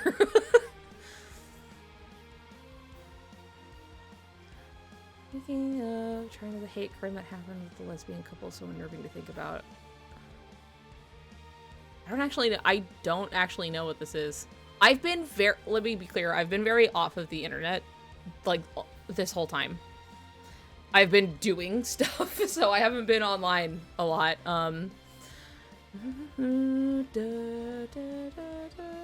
that I necessarily want to bring the mood even farther down, talking about terrible things happening to people who don't deserve it. Not that often people do deserve it, but some people do. Violence is a tool, like anything else. See, I say this is a very precarious discussion, because a lot of people want to think that talking about like, oh yeah, violence isn't okay until it is about something, and then it's just like totally subjective to whatever they think that like violence is okay for. But it's one of those things that like you cannot go entirely violence is no okay. It's so bad, we can't do it at all. And it's like, what is it? It's the hold on, words. It's, oh my god, there's like a phrase specifically about it, but it's like that you cannot tolerate intolerance, specifically. That's the you can't, like, you know, you cannot give like a foothold to, say, Nazis just because they're not hurting anybody yet, kind of a thing. It's sorry, your ideology does not get to sit here or have a place at the table, kind of a thing. That's when there is you do not tolerate intolerance.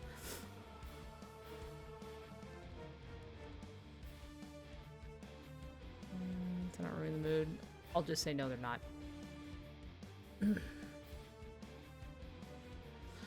Well, that really sucks. The paradox of intolerance is what you're... Yes. Thank you. That is what I am thinking of. Yeah, the not tolerating intolerance thing. That's really important. You can't let people just fucking come in and just... Oh, they're not doing anything yet. You know, it's just like, I'm sorry, I don't know how to feel about, like, you thinking it's okay to let somebody here to voice their opinions that voice their opinions. It's just an opinion, etc., when all it is that, like, I should be dead. You know what I mean? And I'm like, that's not, it's not allowed, little baby. We don't talk like that here in kindergarten, okay? Go to your timeout. Like, it's just the dumbest fucking thing. That's all. That's all I'm saying, is that, like, you have to, like, the only way this shit works is, like, you do have to take a stand. And you have to put your fucking foot down and be like, no, this is not okay. This is not allowed. You do not tolerate intolerance.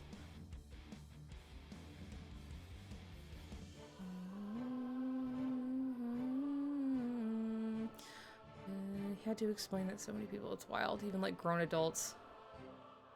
Sorry, I'm not gonna be friends with someone who thinks I shouldn't exist. Yeah. Like, that kind of thing is just not, it's not a debate. It's not open for discussion. You know, it's not gonna happen. So, sorry.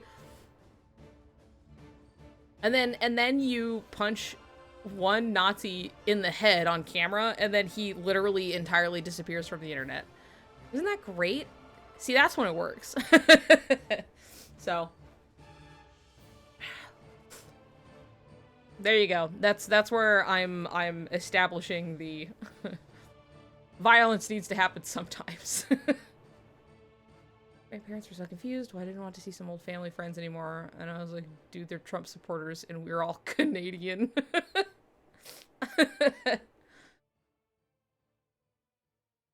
We put our foot down and get in trouble. It's frustrating. Yeah, it's part of the struggle, but see, and that's why I think it's especially important for people in positions of, hey, a lot of people are looking at them, a lot of people are listening to them. They are not necessarily somebody who's going to be immediately punished or hurt or compromised by speaking out about this kind of a thing. So there are plenty of, like, little YouTubers, things I like to listen to, who mean well, and do not necessarily take a stance on it, though you can definitely glean their politics and where they stand on these things, but they don't say it or be clear about it, and I'm just like, I would really prefer that they did that. There are some, though, that, like, I love I really love to listen to Thor High Heels. Hi, everybody on YouTube. Maybe I'll put a link down below. You should really listen to... I mean, I can understand his content might not be for everybody, just because of what it is. It's just, I don't know. I really enjoy it. There's a lot of maybe absurdist, just a little bit. his video formats can be a little unorthodox, I suppose. But like, I really like listening to the guy, and every time he does speak on things, he's very clear about like. There was like one time he was just talking about like going on a walk in your city and stuff, and he was like, you should really just kind of look around your city and go on like at night kind of a thing. He's just like, only obviously if you feel safe doing so, or it's like, but like he specified that it's just like, as long as you're, you know, somebody who like, oh god, he phrased it in a way that was like so thoughtful, I guess, of people in different positions than him, that I was just like so pleasantly surprised. And that wasn't the first one. It's just every time it's just very like well thought out and written, I would feel. And I really like his stuff.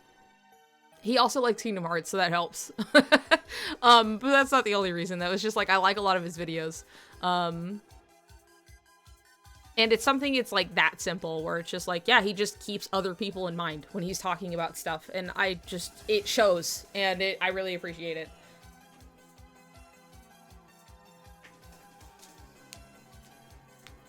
But anyway, I definitely recommend him and his videos, and he talks about a lot of interesting, like, I would say much more like niche or kind of obscure games and things, so it's a good time.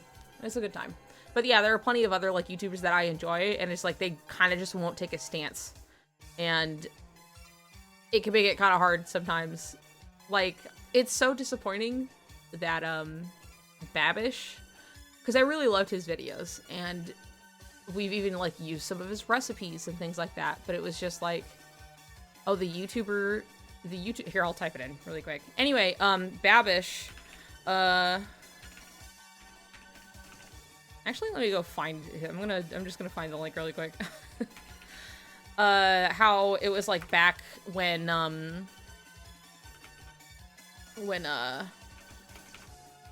obviously everything was happening with Hogwarts Legacy, and it was just like they just took the like promotion and like did a whole little Hogwarts Legacy video thing, and it was really disappointing.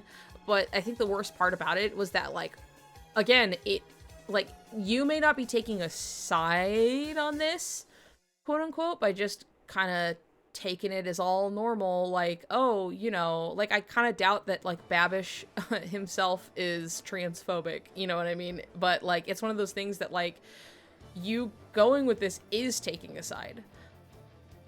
All it does is empowers the wrong people, and that's what the comments were full of, were people, like, even if you didn't intend it, it doesn't matter. Like, this is what it has become. This is what it is, and you don't get to play neutral on this kind of a thing. But by not just taking a simple stance of being like, fuck that, you know. it's just, yeah, silence is tolerating hate. And it's just, it was really disappointing to see. And so we had to unsubscribe from him because it was just like, man, sorry, that just doesn't sit right. That feels bad. And also stupid. That just feels like a dumb thing to do. So that's why I think it's just important, you know, just to say things. Just have your stance known. Do not be afraid. Do not be afraid. We come in peace.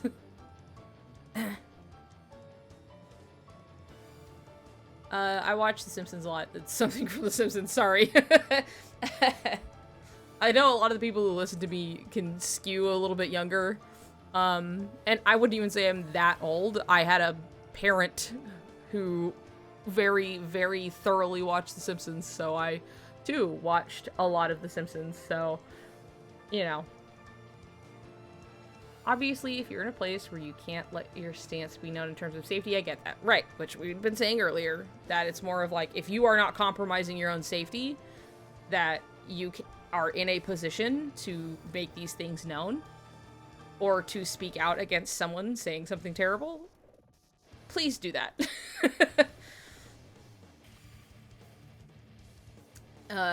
That's all. I think that's important. It's important to me. And I think it's something that I find important, that I look for in, I don't know, others and things that I see. it's really skewed into a territory, I guess, but like I still think it's important to talk about. So, yeah, I don't know. I would really like to have more of like a voice in the community, and I feel like I already do. But like I think having like a podcast would be cool and fun. I could invite other people on to talk. But I do think it's important to have like other perspectives, you know, and just give people alternatives.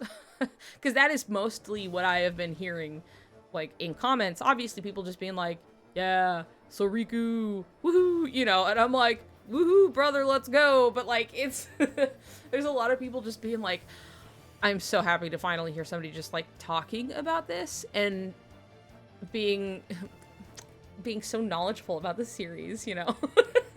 So it's stuff where it's just like there are people who are obviously looking for this, and I know this, and I've spoken on this before on stream, and everybody makes this very clear that it's something that they want to hear. But it's been something where it's just like, oh, it's not even people in my stream. It's like just people fucking finding me on YouTube, or people who have been quietly watching in the background for a long time, and they feel more comfortable that they can passively leave a comment on YouTube. And everybody who does, I love you. I love to read them. I read every comment. Like, that they do not go unread. Most of the time, if I don't respond, it's usually because I just don't have the spoons to think of a response. That's why you'll often see me respond in a way that's like, it's some dumb, really quick comment. Because I don't have to think. I can just go, you know, send, and then be fine. But people have been leaving really nice, like, long comments, and I'm like, oh, this is so sweet. Oh my god, I don't know what to say. So, for anybody who has, people have sent me some asks on Tumblr that I haven't, like, responded to because I have to, like, think with my brain and my mind. It's hard. It is hard. Mostly, it's not even that, like, okay, if somebody asked me the same fucking question on stream, I would be able to answer really easily. But it's more the, like, I will edit and really think, not even overthink, just the writing the answer out is more of a process than it just falling out of my mouth. So, Niku takeover, let's go. It's strange how I have a teacher who doesn't tolerate when my classmates are homophobic and transphobic, but as soon as the classmate is transphobic, to me she ignores it. Well, she needs to get better at it. Probably one of the main reasons where I really had a click in my mind that made me realize, oh, Suriku is indeed something that is there, not something random in my head. I'm glad. Your channel and Tennille's video helped me get back into Kingdom Hearts because I felt so bad because all the assholes in the general fandom. Yeah, I hear that a lot. Running out people who, like, share my viewpoint made me feel like I was just being another delusional shipper. Yeah, I think, and that's also something I've spoken about at length, that it's just rough when you're sitting here just kind of comprehending a story and you're like, am I really seeing this? And then everyone around you is just like, oh my god, yowie over here, you know? It's just like, I'll never forget, this is a real comment that I saw that was like directed at my friend, but I was also there. And it was something that had become kind of like a running joke for us for a long time. It was just something we'd always remember, and I still remember it to this day. And it was somebody, I think it was in a DeviantArt chat room. Remember those? Those existed. Did they still exist? I don't know. I haven't been there in a long time. Anyway, it was somebody, like, I don't know, somehow whatever the topic had come up, something yaoi, right? Or just talking about a character being gay. And some guy going, oh, you know, girls in their yaoi. And, like, that's just been, it was so, like, we were just standing there, like, with our own fucking conversation, you know? And it was just like, can I fucking help you? Like, can you, hello? And so I've always remembered, you know, girls in their yaoi. But it was also like maybe 2009, 2010, somewhere around there, you know? It was a long time ago, and that was something that was a lot, I mean, okay, I'd say that's a lot more common then. While yes, that has not gone away. While discussions around queer media and queer people have improved, the idea or concept of yaoi or BL has really held a certain air about it and the way people talk about it or treat people, even though literally every person I ever knew who was like, fuck yeah, yaoi were queer. All of them. Every single fucking one of them were queer. It's almost like you get exposed to the idea and like you get to explore, and a lot of these people get to like explore their gender and their sexuality even just through like cosplay and cosplaying these characters and things with their friends, and like it was all in the same breath of just like girls in their yaoi, and it's like, guess what, a very large portion of them are not girls. So yeah, a lot of BL writers are also just queer. Like, yes, actually, just factually, like, queer people are making queer media, but like, you know, yeah, it is always a blame on women, and that's something I've still seen, even with the sleeping room theory, that all of us being written off as just dirty, stinky fujos or whatever, and even though, like, there was maybe, like, 2 girls, everybody just being kind of just non-binary anyway, but you know, that nuance is lost on people. That's whatever. But, you know, that kind of idea is just generally.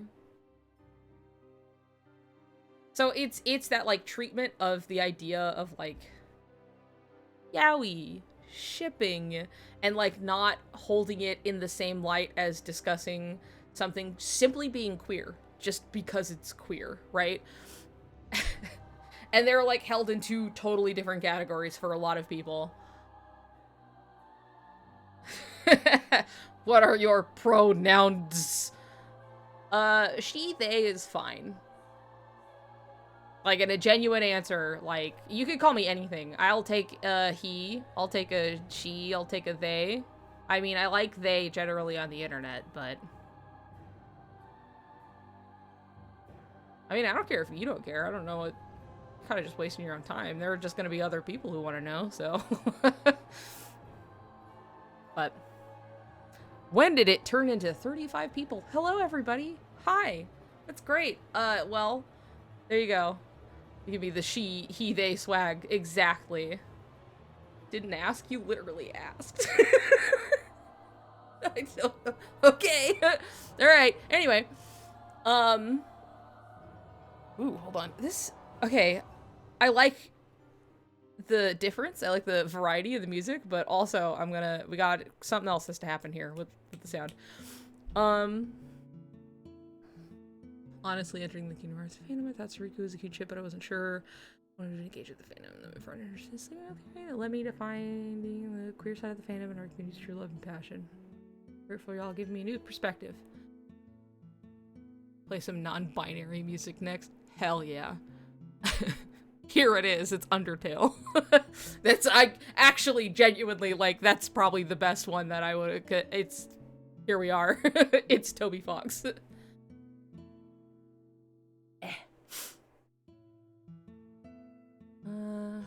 Anyway, I'm glad. You're kind of not the only person who I've heard say that, and it really warms my heart, when I hear anybody talking about, like, yeah, I read this thing, and it was just, like, really cool, or it's like inspired other people to start doing theories and other stuff. Like, there we go. You want a non-binary theme. It's Shion's theme. That's the one.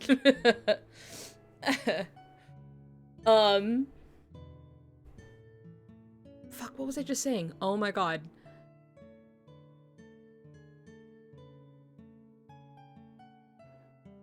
Anyway, what the fuck was I saying? I was talking about...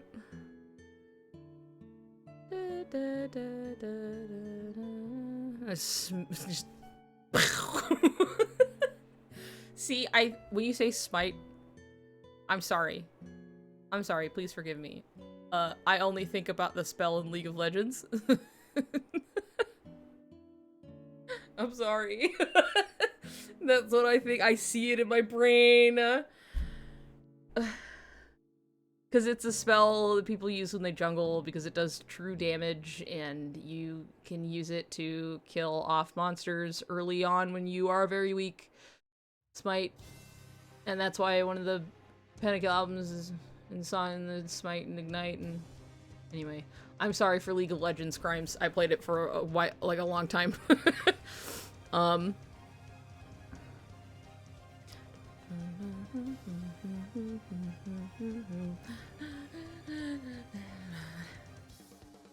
See, here's a discussion I think that's actually, okay, if anybody remembers what the fuck I was saying before, let me know. I'd love to know. I think there is an interesting discussion with Xion that, like, Xion is absolutely 100% trans, right? We all know this, right? Even just functionally in the story as being, like, a, like, clone of Sora, and then her own identity is that of, like, who she is, right? And, like, even just as, like, an allegory that is already there, but also just functionally, literally, like,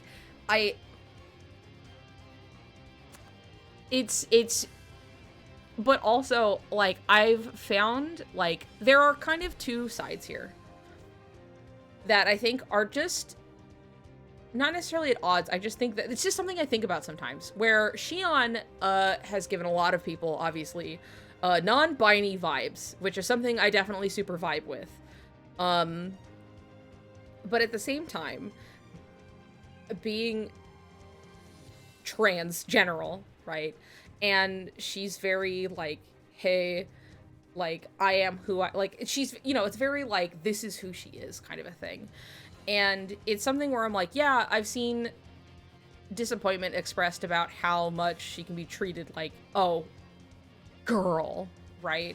But at the same time, is it, like, something as a character that, like, she would like to be seen as, like, a girl? Like, this is who she is kind of a thing?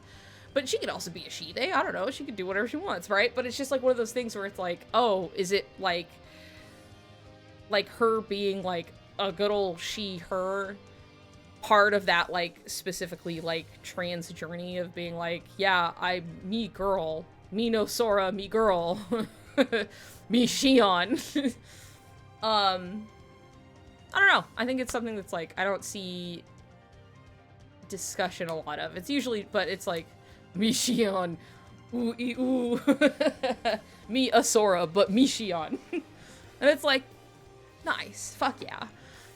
Where, like, I think, like, thinking about it like that, where it's just, like, Xion, like, wanting to be, like, a girl, specifically, makes the, like, I still wish she could wear pants, because I think that would be fitting for her, just as a character, while still being very girl, right? But, like, I'm not as bothered by, like, oh, just being like, oh, she's wearing, like, a cute, like, she has a little skirt or whatever, and it's just like, what if that's just, like, that's the first time she gets to wear clothes of her choice, you know, and she wanted to wear the cute skirt. And I think about that and I go, hell yeah. You know, like, it just depends on, like, the perspective, I guess, you're looking at it. Because obviously, you know, backing away from it, generally, it's like, this was still, like, these are characters that were created by human people. They made these decisions, kind of a thing. You know, Nomura drafted up these designs and stuff. And so it's like, well, this very well could just be, like, you know, like, well, she's girl, so she wears girl things. Or is it because she wants to be a girl? And it's like, oh, being, like, a character largely created by, like, a queer woman, you know, I don't know. I just think it's, like, important. Also, it's true. Non-binary people can still be, like, feminine presenting and be non-binary. That's totally, yes. Yeah. It's the idea of just, like, she wanted to wear the skirt is, like, cool. You know, I like that. Like, that's cute. Like, she would, like, as if she would choose. But it's like, I'm not gonna necessarily rationalize a decision that was made by a guy designing her, kind of a thing. It's just, like, it could just be, there's just more going on. You know, there's just more, like, it doesn't necessarily have to be, like, oh, boo, they keep really, like, dressing her up as a girl. And I'm not saying that that's necessarily a bad stance to have either, because, again, created by some person, right? You know, Nomura is out here, he's a real person who made the decision. But it's just one of those things where it's just like, oh, I mean, there are different angles for this that you can consider, you know? And it's like, can still be non-binary and have, like, just present feminine or just be like, I want to wear a skirt today or whatever the fuck you want. There are just options, you know? But it's also just like, oh, like, what if she just really wants to be a she, her, you know, in... Here she is, trans as hell either way, you know? Shion is a she-they trans femme star of my heart. Shienemy is just, I give her, I guess, this type of biker girl outfit. And her first dress, the dress she got from Kairi. Yeah, and it's like a cute idea. Like, I don't think they necessarily needed to match and have the same kind of outfit. I kind of wish she got something that was more for her, but like, I do think the outfit by itself is cute. I think the white skirt and the little black top and stuff, I think that's cute. It's just that it is like almost exactly the same as Kairi's, and it's like, okay, well, it'd be nice if she had a little bit more of her own identity in that sense, but she doesn't look bad per se. It's just whatever. And then she gets to go on her little date with Naminé. So okay, but Naminé non-binary though, that'd be pretty cool. That'd be pretty cool. She's also sitting in a zone of like Sora's body, Kairi's heart, like there's a lot going on here. Maybe imagine Olette and Naminé taking Shion to go clothes shopping, saying pick whatever calls out to you the most. It's a very cute thought. I think literally just like either Roxas or Shion, even Naminé, getting to like pick their own clothes for the first time is a very sweet idea. Because they've just kind of existed and have always been in a position of having to do what others have told them. So.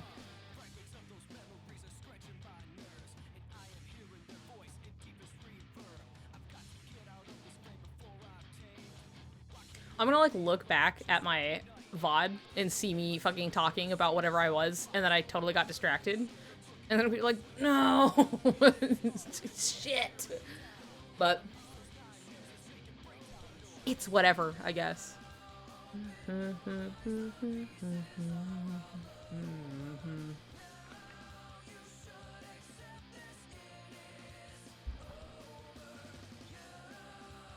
I randomly decided that Terra is non-binary and I love him.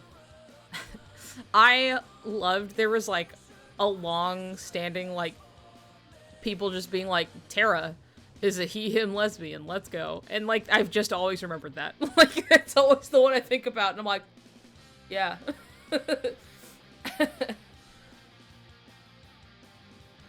Just characters like Naminé and Shion being able to be their own person really warms my heart, because they were suffering ever since they existed, pretty much. I was actually thinking about Shion the other day, and just like thinking about like characterization. And I was just remembering that I just really liked the little bit in 358 that when they get a day off, Roxas doesn't know what to do with himself. Like, we get to see a difference in all three of them. And Axel's like, I'm gonna take a fucking nap, bye. And he goes to take a nap. You know, he's just like, I'd sleep 6 times a day if they let me, which is really funny. And Roxas is just like, I don't know what to do other than work and then go eat some ice cream on a tower. Like, he's very much a creature of habit, because if you were to say, well, he's kind of barely a person, and obviously he's also in a circumstance that he is like in a cult kind of a thing, I also present that at the exact same time, Shion, who has been around even a little less than he does have her own ambitions and things that she wants to do. So I think that's more a little bit indicative of like his personality, that like he is just kind of a creature of habit who maybe doesn't exactly always know how to take time off. And then Shion specifically, because like Roxas is like, well, what do you want to do? You want to go sit on the tower and do that kind of a thing? Shion's like, actually, I want to like practice and get better with the Keyblade and stuff. And I think, and I was just thinking about that, like Shion like wants to like get better at her craft. She wants to like do stuff. Yeah, Roxas does read a little autistic, doesn't he? Like, it's really like, I remember really describing it one time and I'm like, does he have autism? Like, it's really just kind of like, huh, uh-huh. Good for him, you know?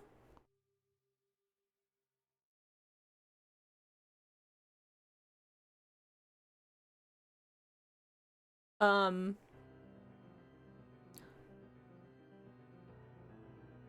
anyway, what was it? Yeah, it's just like, I was just thinking about like, oh, Shion like really like has like goals and stuff that she wants to do. Like I said, she's ambitious. She wants to like get better at like using the Keyblade, and she had like plans and things, you know, enough to be like, no, thank you, I don't want to go. I don't want to go do that. Could I repeat that? I don't remember. I don't know what part you need me to repeat.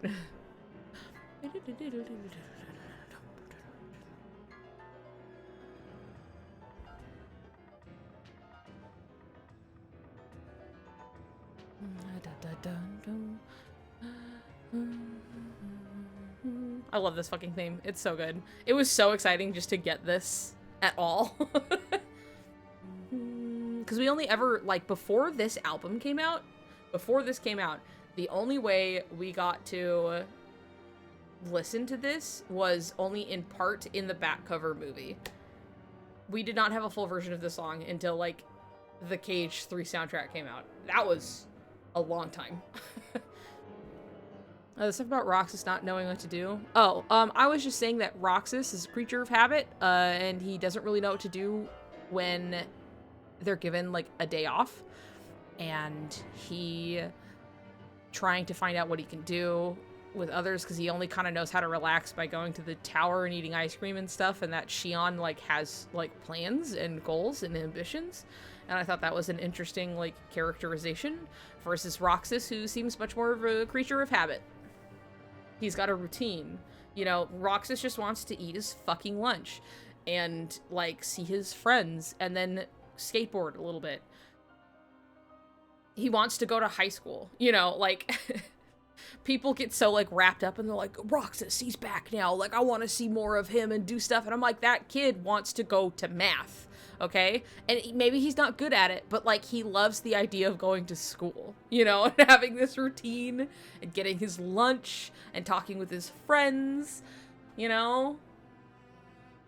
He's perfectly happy to have this, like, normal fucking life. Let him have it, okay? Just let him have his days to himself. Like, you can tell change bothers Roxas, especially when it hits him so personally, too. And just, you know, take matters into his own hands hits even harder. Yeah, and I think that, like, people kind of forget that in the,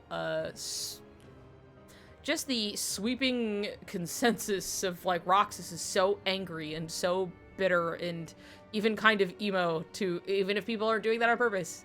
He definitely comes off that way. And just, like, people really latch onto that just because of, like, parts that we do see him are parts where he's really pushed to the fucking edge.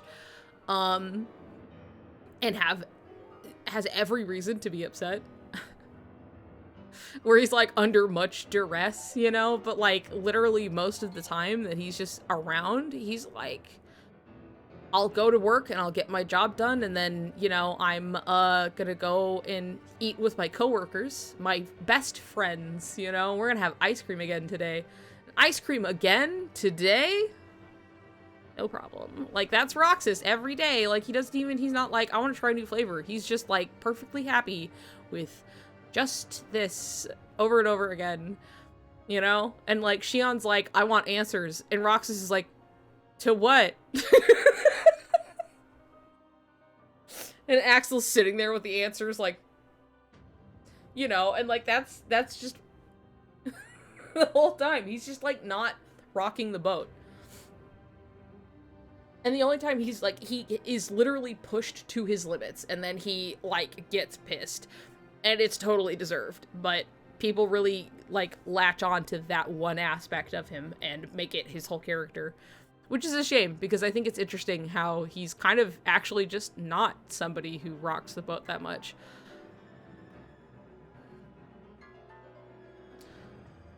Rox is a little dork who wants normalcy. Takes quite a bit to push him over the edge.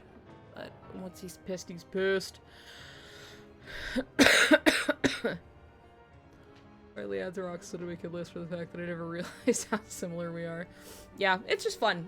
But yeah, I think it's fun to think about, especially in the context of, like comparison to Shion, who, like I said, is much more ambitious, has more stuff going on, has questions she wants answered to, Uh, quote a friend who has thought a lot about this more than I had, that Shion is the Riku of the group. As much as people want to think that it's Axel, um, Shion is the one who is pushing things forward and wants answers and wants change, and is the one willing to kind of toss it all to try and like figure out what's going on, as much as it still like hurts her, but then at the same time is often in, and I'm talking like literal visual parallels and callbacks and stuff to like Shion is like the Riku connection. It happens quite a bit. And it's like when Shion, I think is, oh god, what exactly was this? Because it was like direct, and I'd have to look at it again. But Roxas, like, has the Sora memory. Like, he dreams about Sora's memory of Riku taking the Keyblade. Like, right around when I think, oh god, I'm trying to remember. I don't want to, like, say something and be wrong, because there was a lot going on right around there. That's something that I was like, oh my god, this is so very blatantly parallel to what's happening with Shion right now. In a way that I was like... And it's like, because there's, I'm trying to remember, was it like when she was like leaving? Is it when she was taking basically the power of the Keyblade? I think so. I think that's when it was. That like Shion was starting to gain power and Roxas was starting to struggle. And it was after this memory of like Riku taking the Keyblade, basically.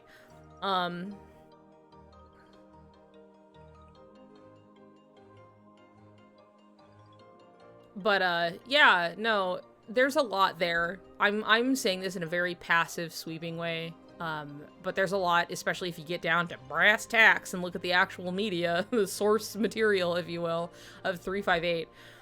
There is a lot, actually, that pretty directly parallels Shion to Riku.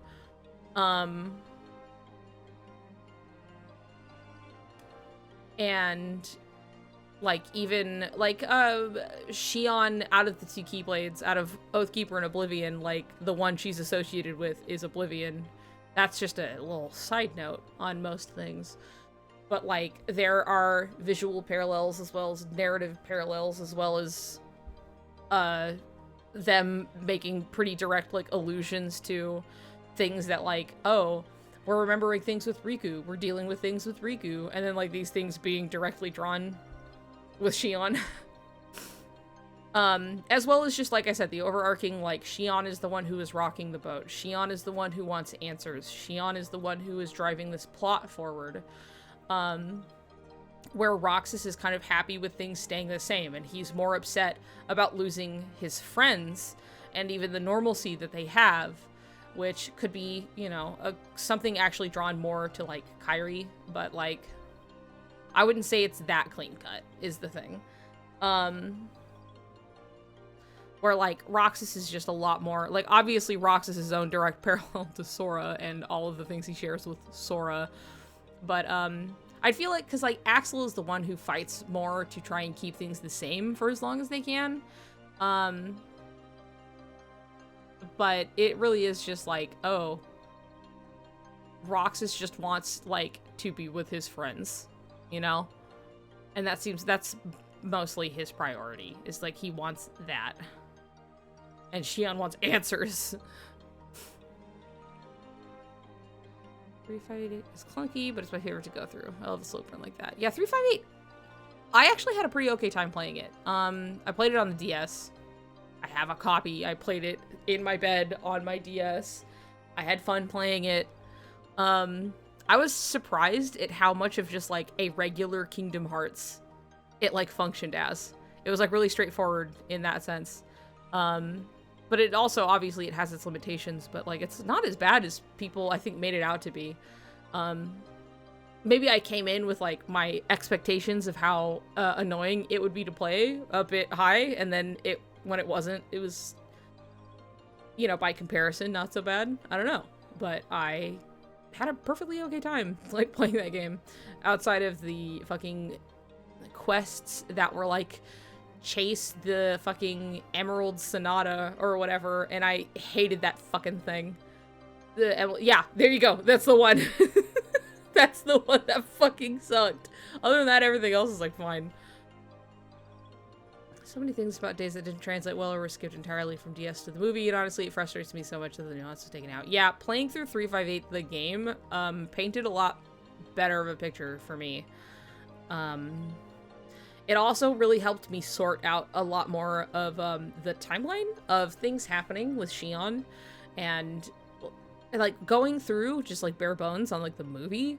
It was a lot of, and then Shion has left, and then Shion has come back, and Axel is gone, and then now he's back, and then they're kind of unhappy, and then Shion is gone again. And I was like, what is happening? Like, it was just so, like, there was nothing for my brain to latch onto, and so it was a little hard to keep track of. But playing the game contextualized a lot of it, and it made it a lot easier to understand. So I don't think I'll be able to purchase it, especially since I still need to play Remind. Yeah, do that stuff first. Playing 358 or even Recoded is more so something that you can go back and do if you feel so compelled. Or you could just watch a playthrough, you know. That's always an option. We already happened to have a copy. My partner just already had 358. And a friend of mine bought Recoded for me to play, so that's how I played him. I wanted to be thorough at that point, but that was like long after, you know, my going through the series, so. The little moments at the bottom of the screen turn staticky. Yeah, that shit whips ass. That rules hard, and that's something that's like, you can implement it in a way, but it's not quite the same as just the pacing of like going through a game and playing and just like experiencing it, like, you know, as you're going. Man,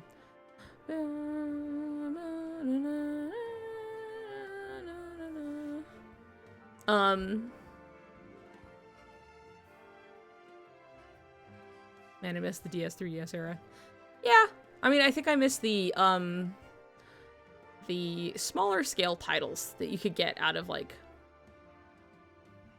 portable kind of games like that. You know what I mean? Not that you can't still get them. It was just a bit of a different, like, situation, I guess. This will always make me cry. Fighting Shion and then running through. Well, there never was. While the bottom screen erases Shion from previous scenes one by one. Yeah, that was really cool. And sad. Did I beat it when I was sick? I think I beat 358 when I was sick with COVID. Or I was like, I had been sick, and then I was still like cotton-brained, fucking nothing out here. Fucking wind whistling through one ear and out the other, like... Because I remember I was lying in this bed when I was beating it. And I'm wondering if that's because I was sick. Was I in here? I don't remember. Anyway, it's a good game. It's something that it initially frustrated me quite a bit, and I came around on it quite a bit after just playing it for myself. And I think that is kind of true for any of these. Playing it is always a different experience than just watching the cutscenes, or even watching somebody else play it, kind of a thing. I'd stream it. I'd be interested. I'd probably just have to emulate it. That's the only reasonable way to do it without getting something I would use like once, you know, to be like, cool, I'm gonna stream from my DS, but it would be a lot easier to play on my DS. That's for sure. It's literally built for it, but like, also it looks better. It looks better on the screen. You know, it's one of those things where it's just like, it's not pixel perfect, so it looks better. But 358 over 2 days is a great game. This is a great sick game to play bits at a time. Yeah, and that's kind of what it was designed for. You know what I mean? And I would like play like a bout of missions and stuff like every night before I went to bed, which I think was like one of the better ways to play it. That is not a game built to like blast through, but I would be curious what a speedrun would look like actually. That's really interesting. I've never seen one.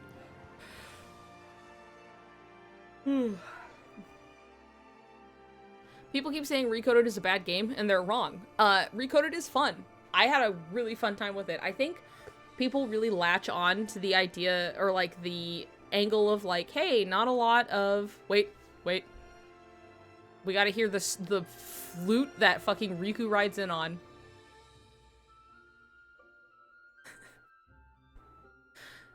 Wow. It's so gentle. It's so like, you know, may I have this dance? May I come in? You know, is that okay? It's so trying to be careful, you know?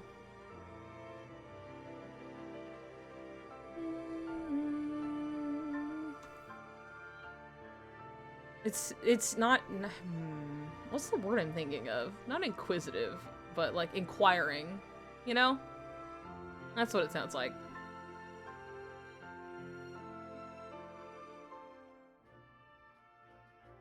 Anyway, what was I saying? What was I talking about? I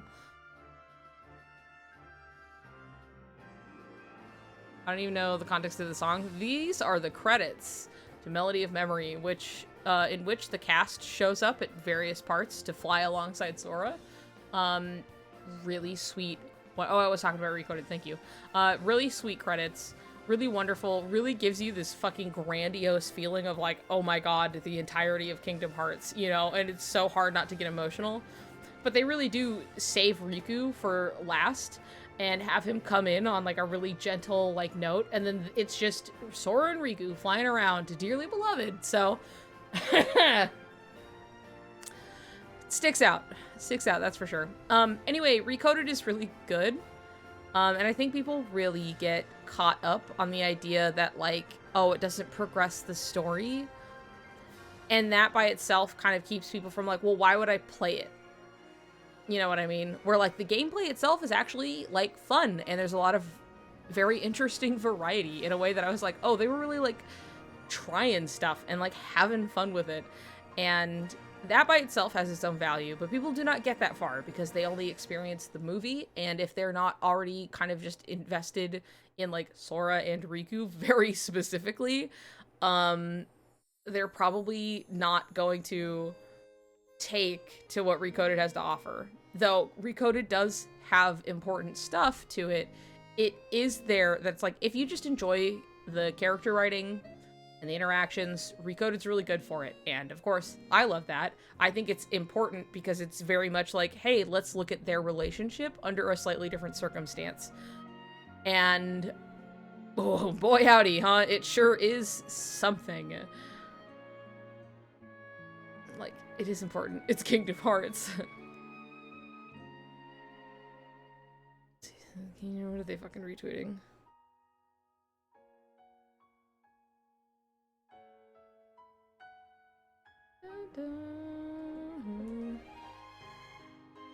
It's just them flirting the entire time. Oh, it's the manga update. Okay. Got it. Anyway, yeah, it is something that's like, I do think it's important and that it provides a certain context that when people are seeing that it's not strictly just like plot progression, I think they're kind of missing the point. As is a point I have tried to make very clear many different times, that Sora and Riku and their relationship is the main driving force of the series. And,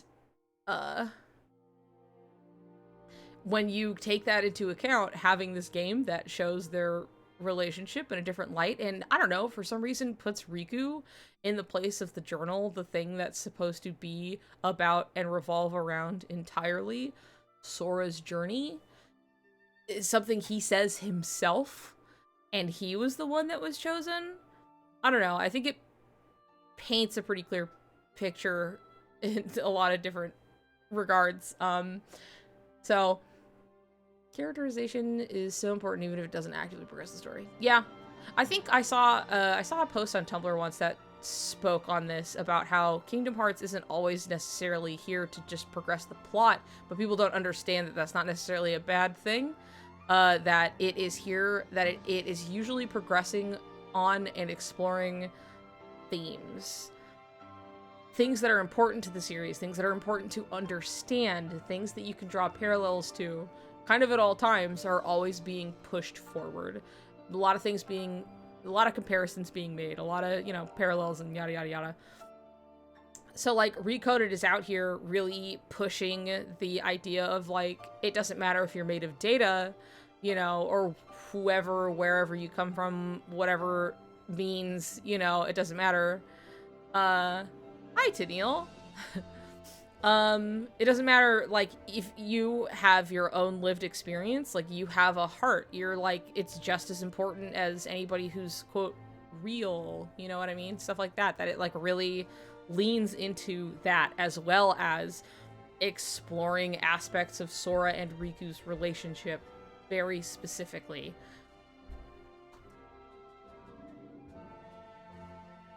I know I was a bit disappointed when I first played it way back then, but I really was kind of biased by my own expectations and missing it for what it was. And I think that's true for a lot of people. That's something that's like, as you become more aware of that, as you just continue to live your life here on planet Earth, and you grow as a person, the more you become aware of, like, your own expectations painting your view on what you're seeing instead of just taking the thing for what it is, which is why oftentimes for something that's really good, it is important that you go see it without seeing trailers or anything like that, blah blah blah, just being like, just go in blind, just go and see this movie and just have fun, just go on the ride kind of a thing.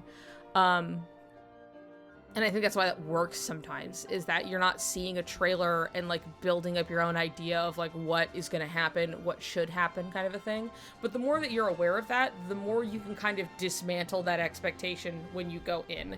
And it can make a lot of things a lot more palatable as you watch or read or do whatever.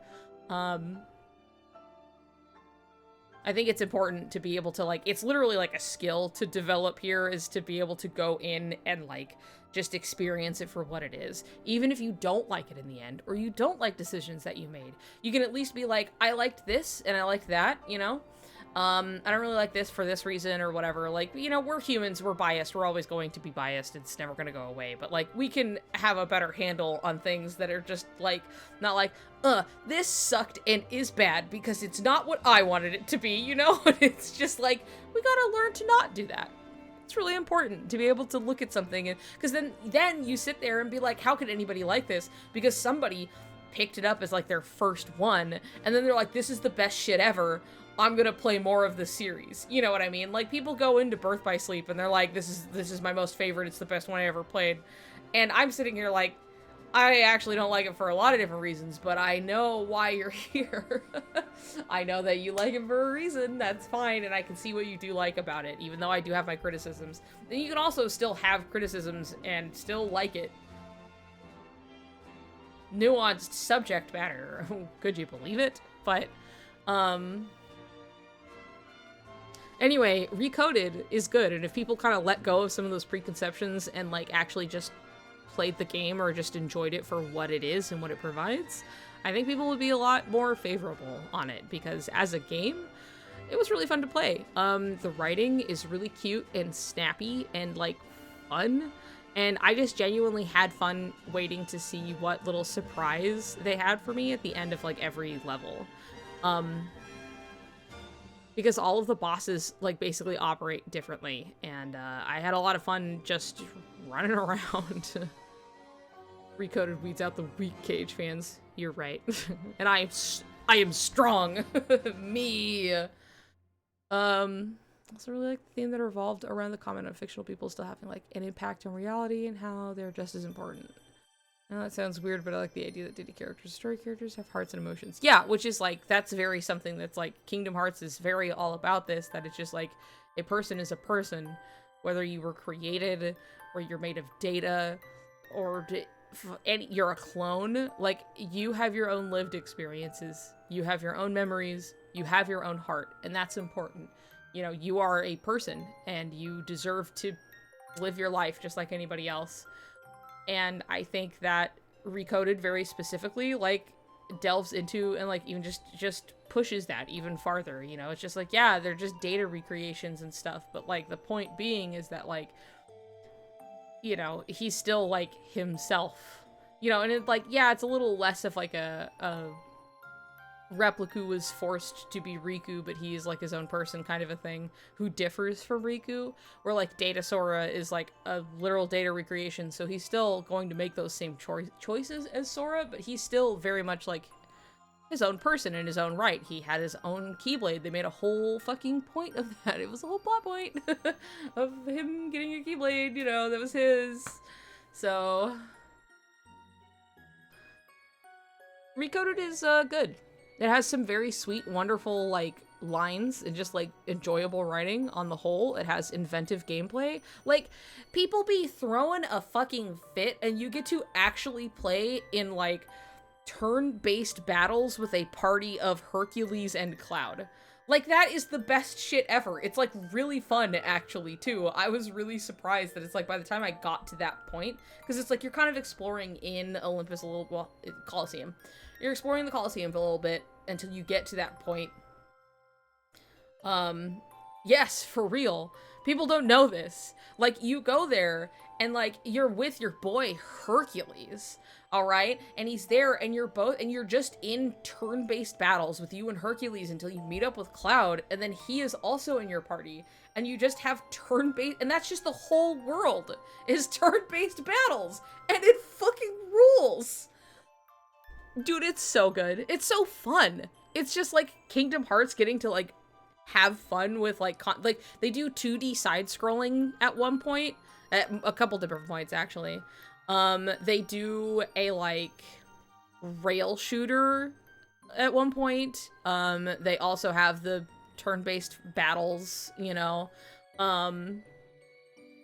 As well as just getting to run around in a pretty solid game, you know, just playing, like, normal Kingdom Hearts stuff, but you also have a very interesting system of, like, how the Keyblades work and how they, like, overclock and give you abilities. You have what is essentially a sphere grid from Final Fantasy X, in, like, a circuit board kind of thing, and you get to put chips down, and, like, that's how you affect, like, your stats and get abilities and things like that. Like, it's really fun. It's a fun and good game, but people really get caught up on the idea of just like, oh, it doesn't do anything new, it's totally pointless, and it's like, well, it's not. It does introduce concepts, it's not as, like, heavy as, like, plot heavy as, like, 358 or something, but it is a good game, and it also, like, delivers on important things, and if you're already in the camp of, like, you do not see the importance of Sora and Riku as the main characters and their journey, a lot of this is gonna get lost on you. So, they're just already kind of predisposed to that position, right? But if people just actually gave it a chance and, like, looked at it, and looked at the actual game part, like, it's totally fine. It's totally fine. It's fine. It's fun. It delivers on, like, really interesting themes and, like, character beats. I love the scene of Riku fucking reaching for the moon and dramatically going, like, and the wind, like, rustles his hair and stuff, and it's, like, obviously, like, this really, like, important thing to him that, like, he's doing after he left Sora on the fucking boat in Neverland. Like, it's so, like, oh, what are you so upset about, baby boy? What could it be? Is it Sora? Are you reaching for and grabbing and this light in the dark, the moon in the sky, and then you pull it to your chest while, like, Kyrie's just fucking conked out behind you? I'll kill you. I'll kill you.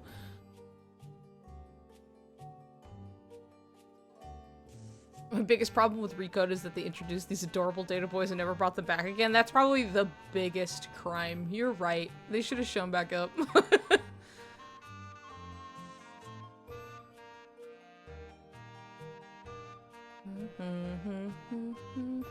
Subsections can be a little annoying, but even then they don't last too long. Yeah, for sure.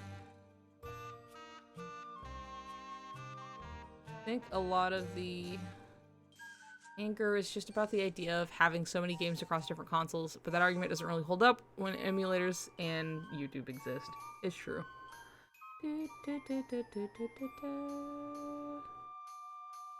Yeah, give the gummy phones the cute little virtual assistants. That's what I want. Come on, Chip and Dale. Yeah, a lot of people did. And I understand why, like, they aren't, but, like, come on. Come on.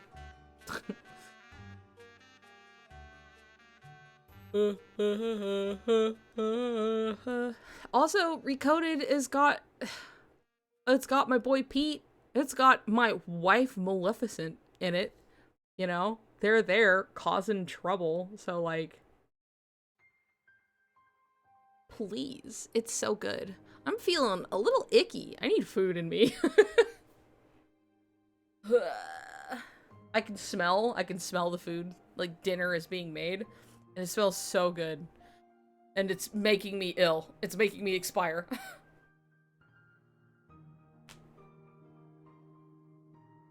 You put two gummy phones next to each other and Datasaurus sprints off one screen and tackles Dataruku in the other. Like a Tamagotchi. Like, you just hold it and, you know. Yeah, I'll fucking... Food will happen soon. I'm just waiting until it's ready, basically. And then I'll probably stop stream, even though the stream is not very long. Die.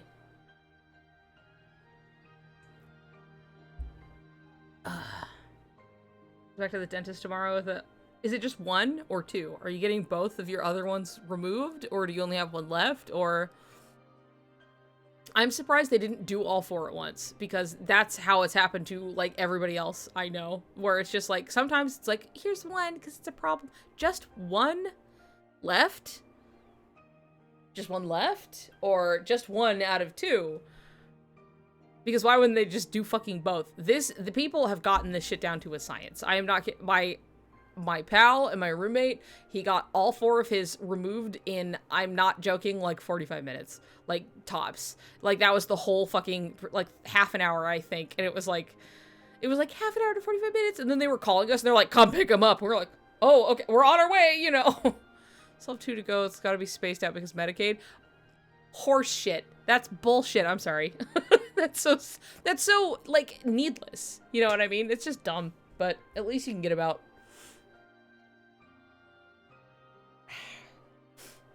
Because, like, I know that the, you know, state insurance here, like, is what all 4 of those suckers being taken out at once was on state insurance, so. It's different everywhere, but orthodontist took all 4 out at once, even though it was only 2 that were the problem children. Well, that's, yeah, it's usually just like, if it's already a problem, it's only a matter of time until the other ones start being a problem. But here's the thing, I'm probably never gonna have to take my wisdom teeth out. Hello? Food ready? Yes. But here's the secret. My dad has never had his wisdom teeth taken out. He's, like, in his 50s.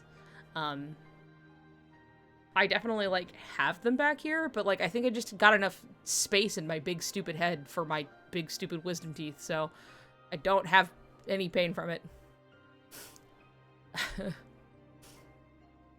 I do not have a small mouth, but I wouldn't say I have a huge mouth. I just have, like, look at all this meaty cheek I got here, okay? I got a big head. I got space. I'm big. You're small. I know you're small. You're tiny. It's insane. Shannon is so small. It was like, dude. Anyway, okay. And with that, I'm gonna go eat food. I'm real hungry. I've been having fun chatting. We can, hey. But I'm gonna go, so. There's Claude.